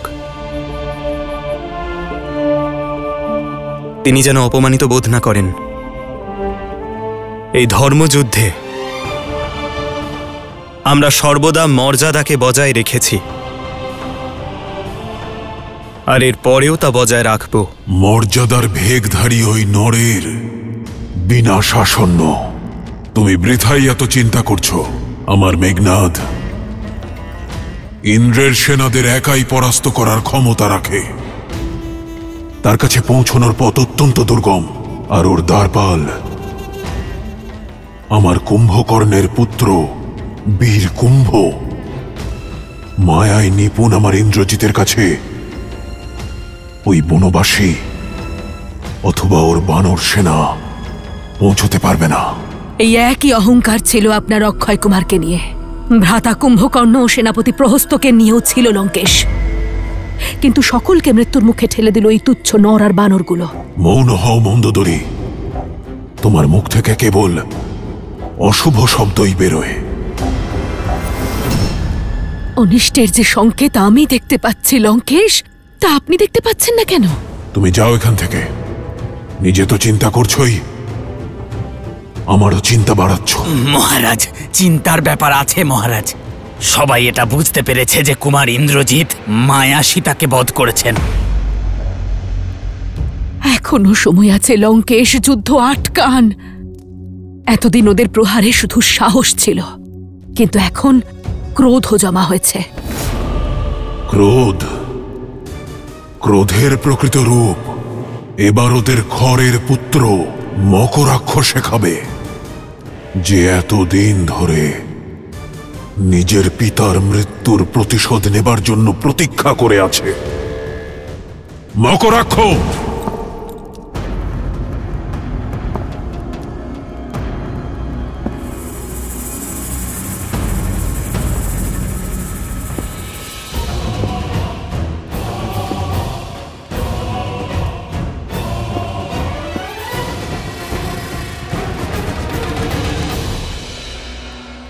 মনে হচ্ছে সেই মুহূর্ত এসেই গেছে যার জন্য আপনি আমায় আটকে রেখেছিলেন। ভালো লাগলো এটা দেখে যে তুমি তোমার পিতা খর আর কাকা দূষণের মৃত্যু মনে রেখেছ। যাও, গিয়ে পূর্ণ করো খর আর দূষণের মৃত্যুর প্রতিশোধ। কাল হয়ে ঝাঁপিয়ে পড়ো ওই নর আর তার মর্কট বাহিনীর উপর। আজকের পুরো দিন ওদের তোমার প্রহারের দ্বারা ব্যস্ত রাখবে। আর মনে রেখো, যদি সুযোগ পাও তাহলে ওই 2 বনবাসী ভাইকে শেষ করে দেবে। ওদের মৃত্যু সংবাদ চাই আমি। আপনি নিশ্চিন্ত থাকুন প্রভু। ওদের ধমনীতে প্রবাহিত ক্রোধ আর সাহস ওদের রক্ত হয়ে ভূমিতে বর্ষিত হবে। যুদ্ধভূমিতে শত্রুর এত রক্ত ঝরবে যে ভূমিতে কুলোতে পারবে না।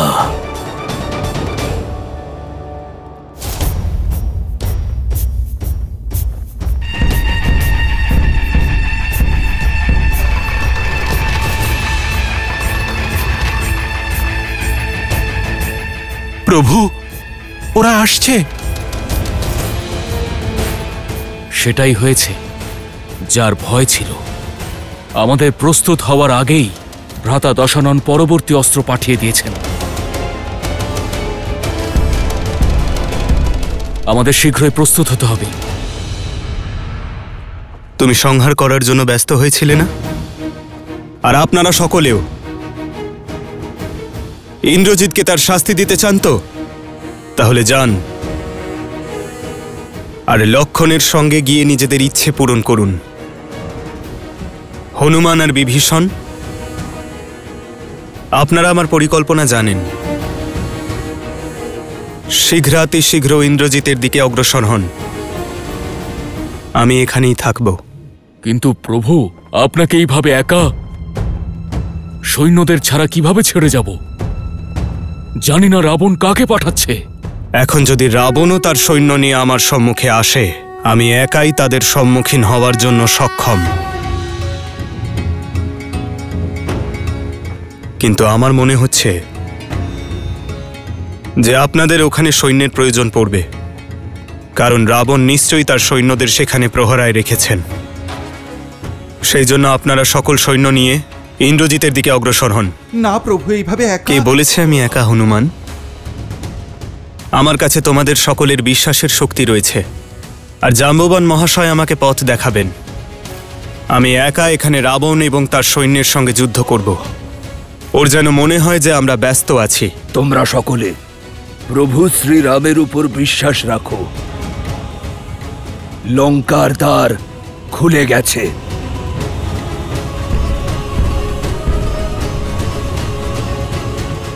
আমার প্রার্থনা আপনাদের সকলের সঙ্গে রয়েছে। আমার সংকেত পাওয়া মাত্রই আপনারা অগ্রসর হবেন।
সুখ, জানি মহারাজ, প্রতি মুহূর্তের সংবাদ আপনি পেতে থাকবেন।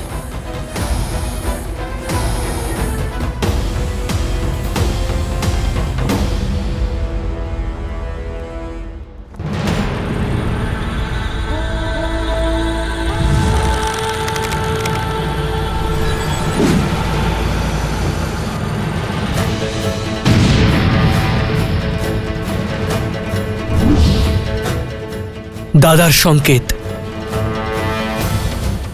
চলুন ভ্রাতা লক্ষণ। नल नील विभीषण अंगद जामवंत सुग्रीव हनुमान भ्राता लक्ष्मण वानरों की सेना अब तो तैयार है श्री राम की करे वो जय जयकार है धर्म के संग अधर्म के विरुद्ध है ये युद्ध है महायुद्ध है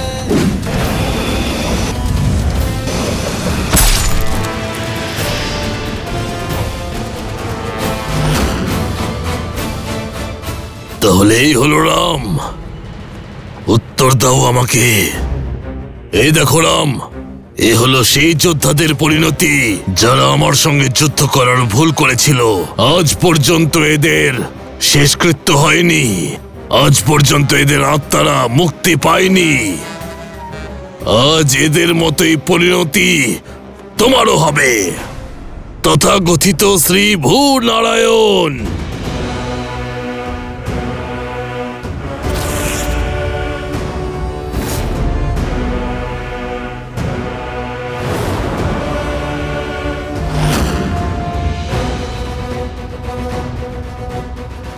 আজ আমি আমার পিতা খড়গের হত্যার প্রতিশোধ নেব।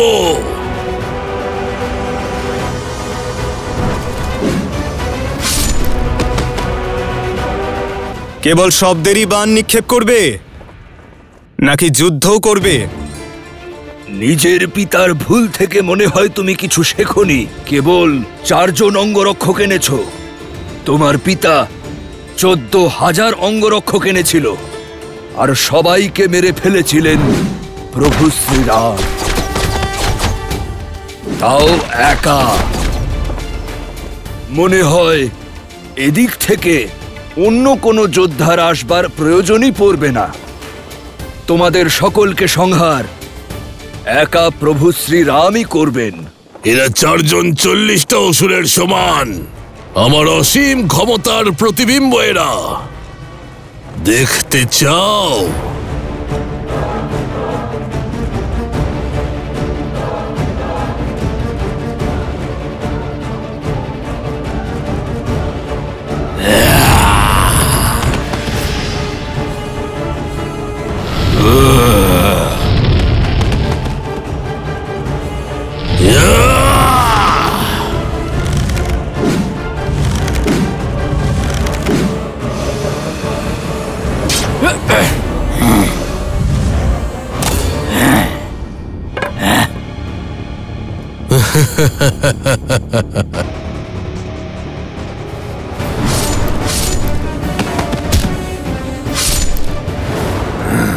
মূর্খ, নিজের শক্তির উপর অহংকার করছো। এটা জানো না যে প্রভু শ্রীরাম জেনে বুঝে সাধারণ বাণ প্রয়োগ করছেন, যাতে সকলে এখানেই ব্যস্ত থাকে। আর ওদিকে লক্ষণ এবং ওনার সঙ্গীরা ইন্দ্রজিতের কাছে পৌঁছে যায়। এই হলো প্রথম বাধা, প্রেত গুহা।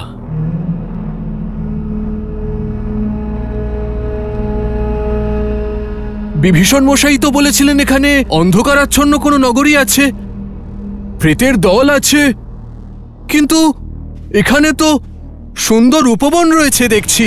দাঁড়াও নল, শ্রীরাম সবার আগে হনুমান কাকাকে যাওয়ার আদেশ দিয়েছেন।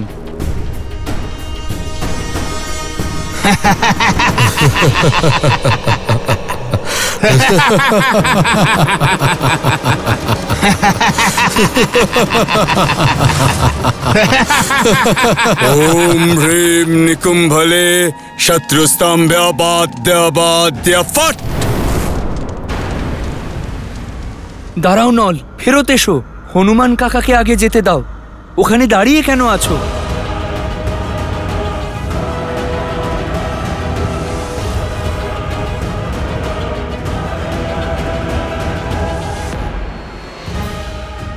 নল প্রেতদের কবলে পড়েছে। হনুমানের আগে ওর প্রবেশ করা উচিত হয়নি।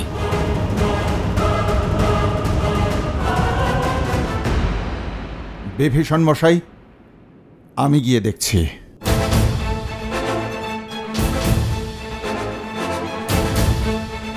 জয় শ্রীরাম।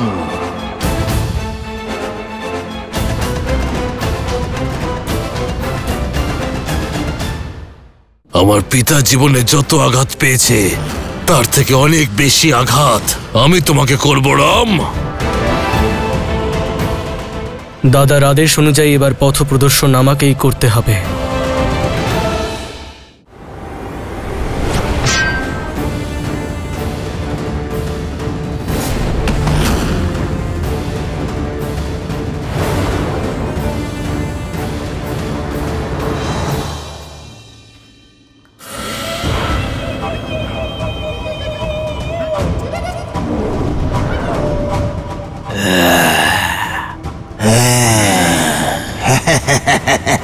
তোমরা সবাই কি প্রেত? তোমাদের ভুল হচ্ছে না তো? আরে আমার বিদূষকগণ, মনে হচ্ছে তোমরা প্রেতশালায় সঠিকভাবে অধ্যয়ন করনি। তোমরা সবাই আমাকে ভয় দেখাতে এসেছো না হাসাতে? জয় শ্রীরাম। হনুমান কাকা! নল, তুমি ভুলে গেছো প্রভু শ্রীরামচন্দ্র ভয়ের বিষয়ে কি বলেছিলেন? ভয় হলো তা যা আমাদের অজানা, কিন্তু যখন জেনে যাবে তখন তার ভয় থাকবে না। দৃশ্য যতই ভয়ানক হোক, সর্বদা তা বোঝার চেষ্টা করা উচিত, কারণ যখন বুদ্ধির বিকাশ হবে তখন ভয় নিজে থেকেই চলে যাবে। তুমি জেনে রাখো, সামনে যাদের দেখছো তারা আমাদের ততক্ষণ ক্ষতি করতে পারবে না যতক্ষণ না তাদের দেখে আমরা ভয় পাচ্ছি। আর ভয় আমরা কেন পাবো? কারণ আমরা তো ভয়ের থেকেও ভয়ঙ্কর।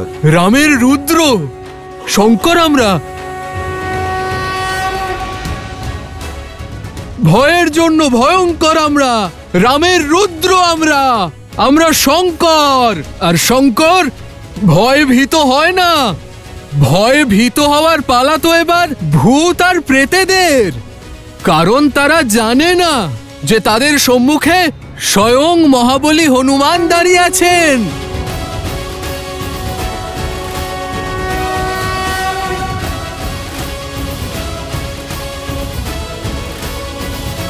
জয় শ্রীরাম, জয় শ্রীরাম, জয় শ্রীরাম।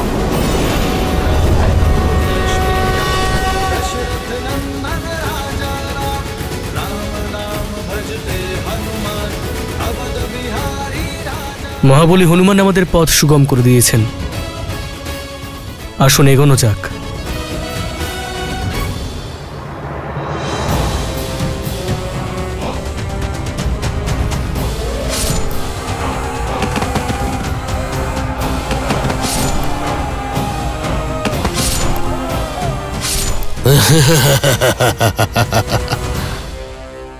আমার পিতা জীবনে যত আঘাত পেয়েছে,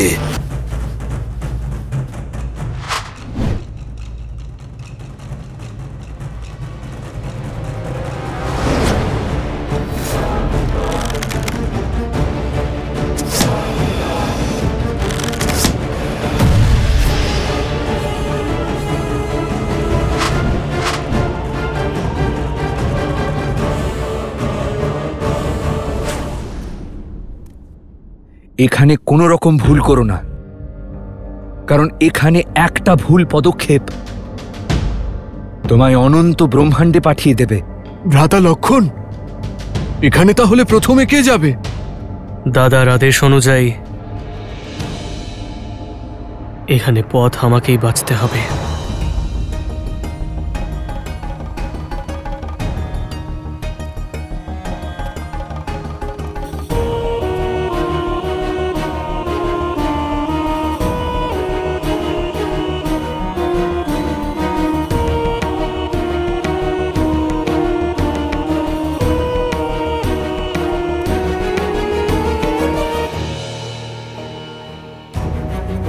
ভ্রাতা লক্ষণ, আপনাকে চিন্তিত লাগছে? চিন্তিত নয় হনুমান, চিন্তনে আছি। এখানে প্রত্যেকটি গুহার দ্বার একই রকম মনে হচ্ছে। এটা নিশ্চিতভাবেই একটি গোলক ধাঁধা। আমার একটি ভুল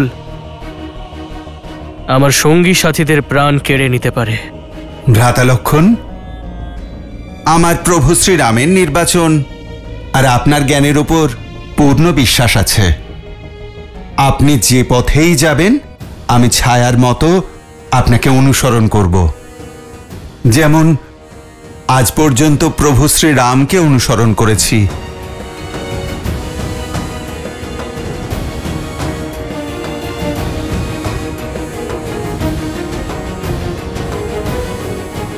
যখন মায়ারূপী অন্ধকার চারিদিক ঘিরে থাকে তখন জ্ঞান রূপে প্রকাশ পথ দেখায়।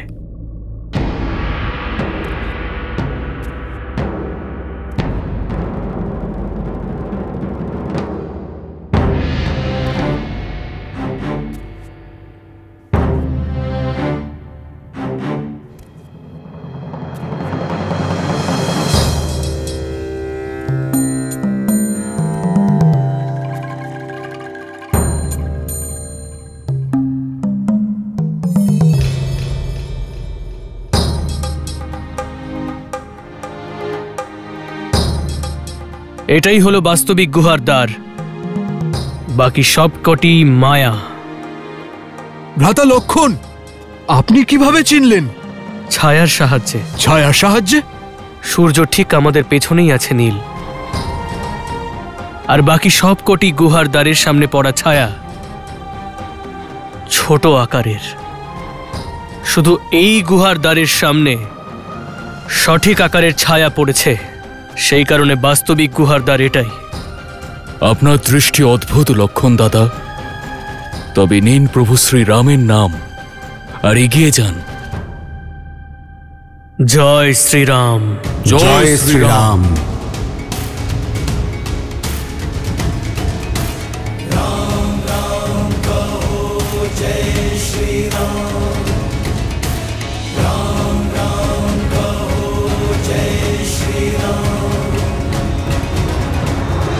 ओम ह्रीं निकुंभले शत्रुस्तंभ्यवाद्य फट।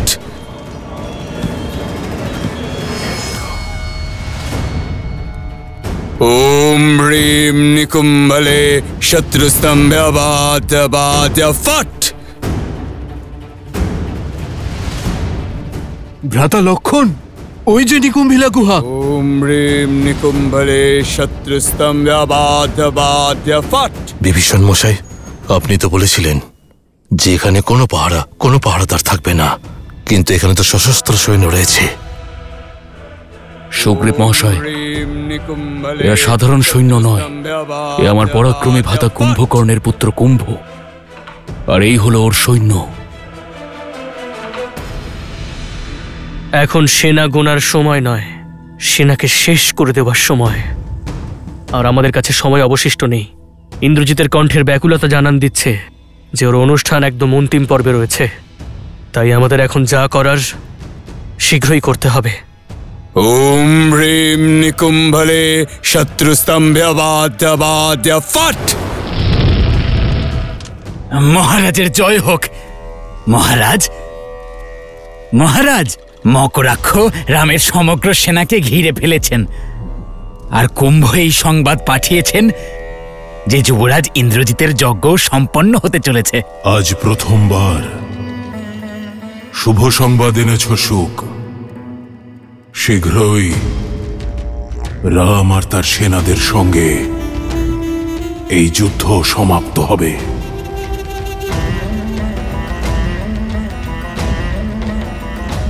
বম ভৈরবায় নমঃ, বম ভৈরবায় নমঃ।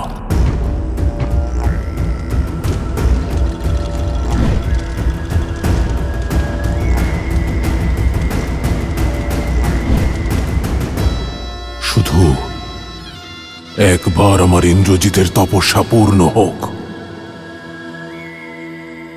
ও নিজের বিজয় অস্ত্র পেয়ে যাক, তারপর আমার মহাদেবের ত্রিপুণ্ড্রের মতোই আমার বিজয়ও পূর্ণ হবে। হর হর মহাদেব। নল, নীল, অঙ্গদ, হনুমান, প্রস্তুত হও। এই রাক্ষসদের উচিত শিক্ষা দিই। বানরদের স্ফূর্তি আর চাতুর্য দ্বারা আমরা শৈল অন্তর্ভেদন রণনীতি গ্রহণ করব। শৈল অন্তর্ভেদন? আগে হ্যাঁ বিভীষণ মশাই, অর্থাৎ শত্রুদের অকস্মাতে প্রহার করব। এর ফলে ওরা উত্তর দিতে সময় পাবে না, আর না সুযোগ। ওরা পর্যুদস্ত হয়ে যাবে, আর আমাদের ক্ষতি প্রায় হবেই না, আর আমাদের পিছনে কোনো চিহ্ন থাকবে না, আর না ওরা কাউকে সংবাদ পাঠানোর সুযোগ পাবে। আমাদের লক্ষ্য যজ্ঞ পূর্ণ হওয়ার পূর্বে যজ্ঞস্থলে পৌঁছানো। আসুন।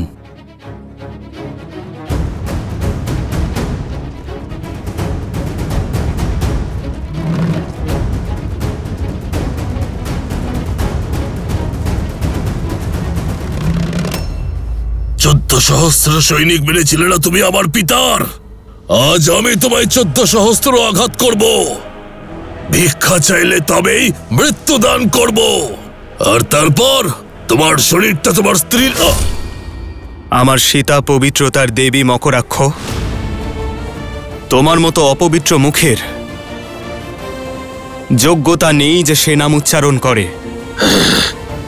আর শব্দের নয়, অস্ত্রের প্রয়োগ করো রাক্ষস।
লঙ্কেশ রাবণের দেওয়া কার্য খুব তাড়াতাড়ি সম্পন্ন হতে চলেছে।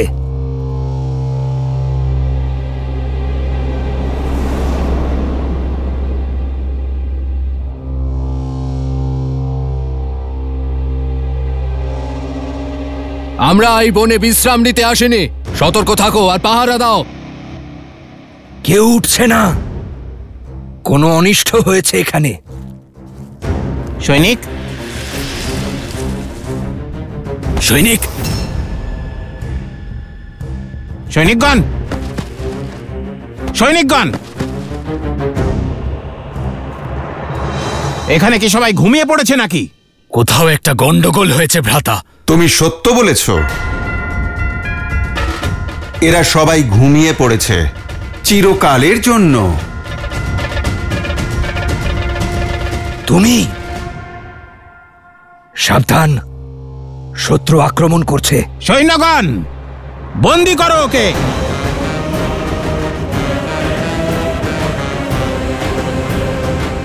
ভালো হয়েছে, এবার লঙ্কেশকে দুটো সুখবর দেব আমরা। তোমার শবদেহ দেখে ত্রিভুবন আমার নামে করে দেবেন উনি। দেখো এমন যেন না হয় তোমাদের সঙ্গে আমাকে দেখে 3 লোক ওনার বিলাপে কেঁপে না ওঠে।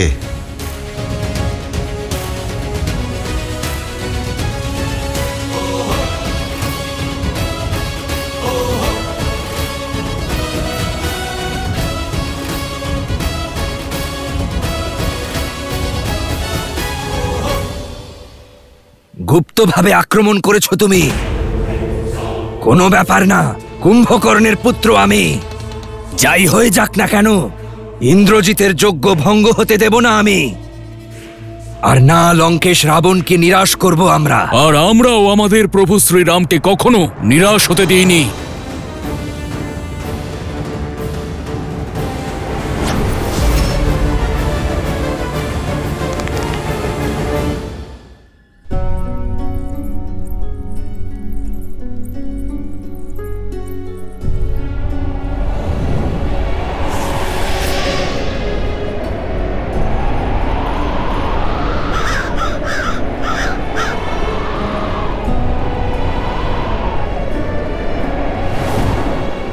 এখানকার পরিবেশ, যখন থেকে ইন্দ্রজিৎ যজ্ঞ করতে গেছে তখন থেকে অশুভ সংকেত, কোনো অনিষ্টের কারণ মনে হচ্ছে।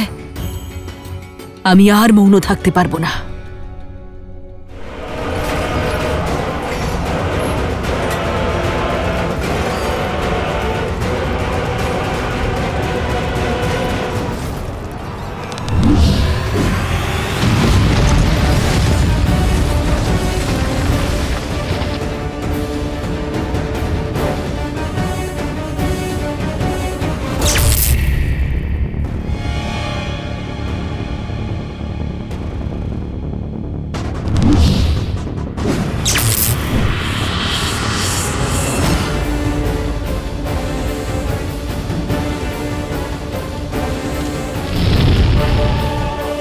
প্রহারের সময় হয়েছে।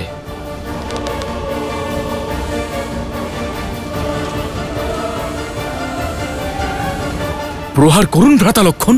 না বিভীষণ মহাশয়, শত্রুকে না জানিয়ে আঘাত করা অধর্ম।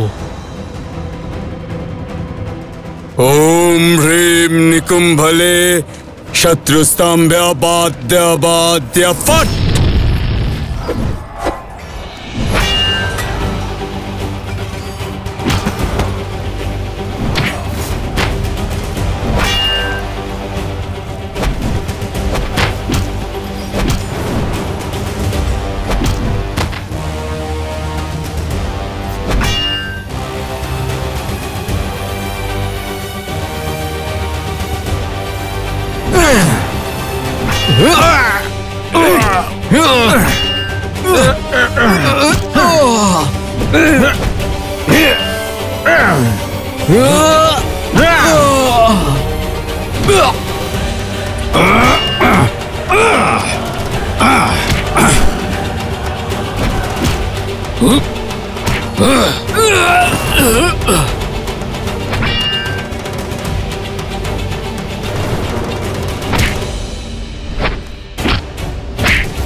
ভ্রাতা লক্ষণ, কেবল 4টি আহুতি অবশিষ্ট। প্রহার করুন। ওম হ্রিম নিকুম্ভলে শত্রুস্তম্ভ্যাবাদ্যাবাদ্য ফট।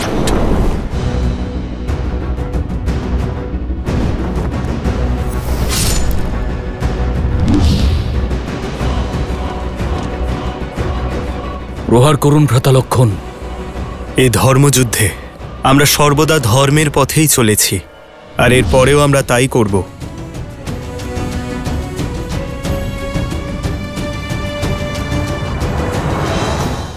অন্তিম আহুতি। ইন্দ্রজিতের যজ্ঞ সম্পন্ন হতে চলেছে, শীঘ্র করুন ভ্রাতা লক্ষণ। লক্ষণ, আশা করছি সময় থাকতে তুমি তোমার কার্যে সফল হবে।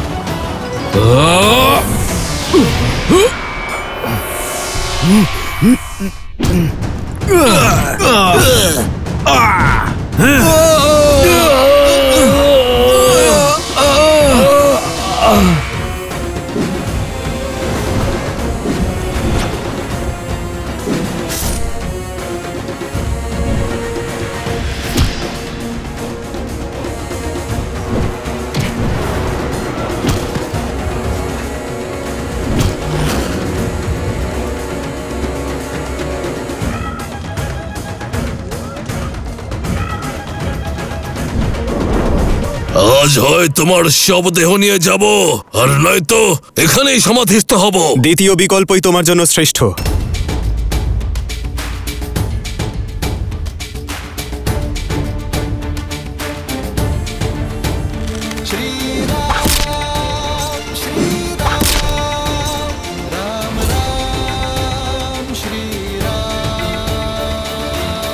অনেক হয়েছে, আর সহ্য করব না। এবার সময় হয়েছে তোমার প্রাণ নিয়ে খেলার। চক্রাস্ত্র।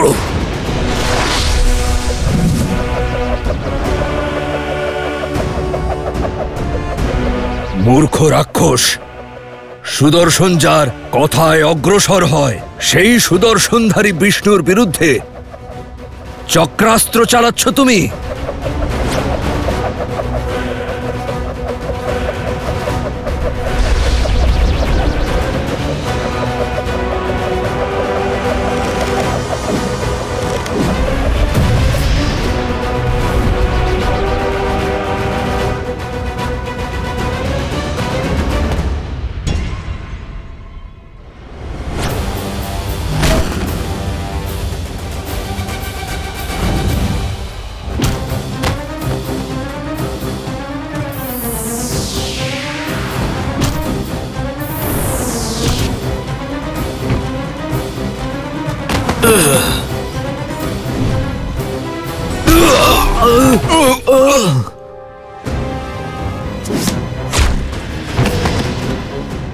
অঙ্গদ, অঙ্গদ,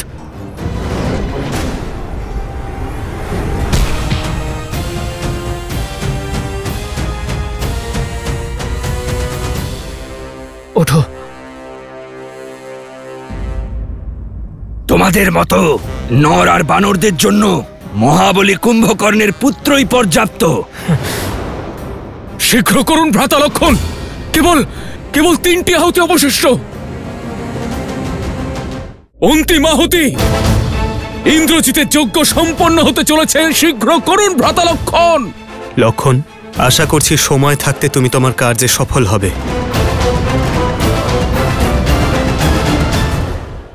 ওম হ্রিম নিকুম্ভলে শত্রুস্তম্ভ্যাবাদ্যাবাদ্য ফট।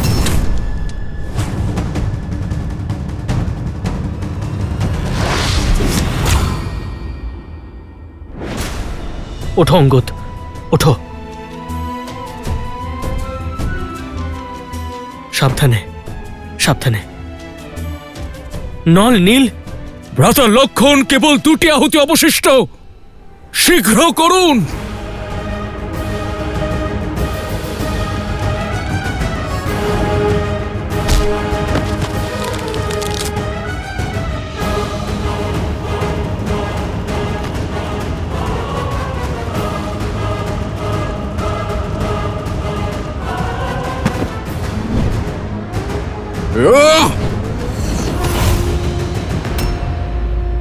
জয় শ্রীরাম। অন্তিম আহুতি। ইন্দ্রজিতের যজ্ঞ সম্পন্ন হতে চলেছে, শীঘ্র করুন ভ্রাতা লক্ষণ।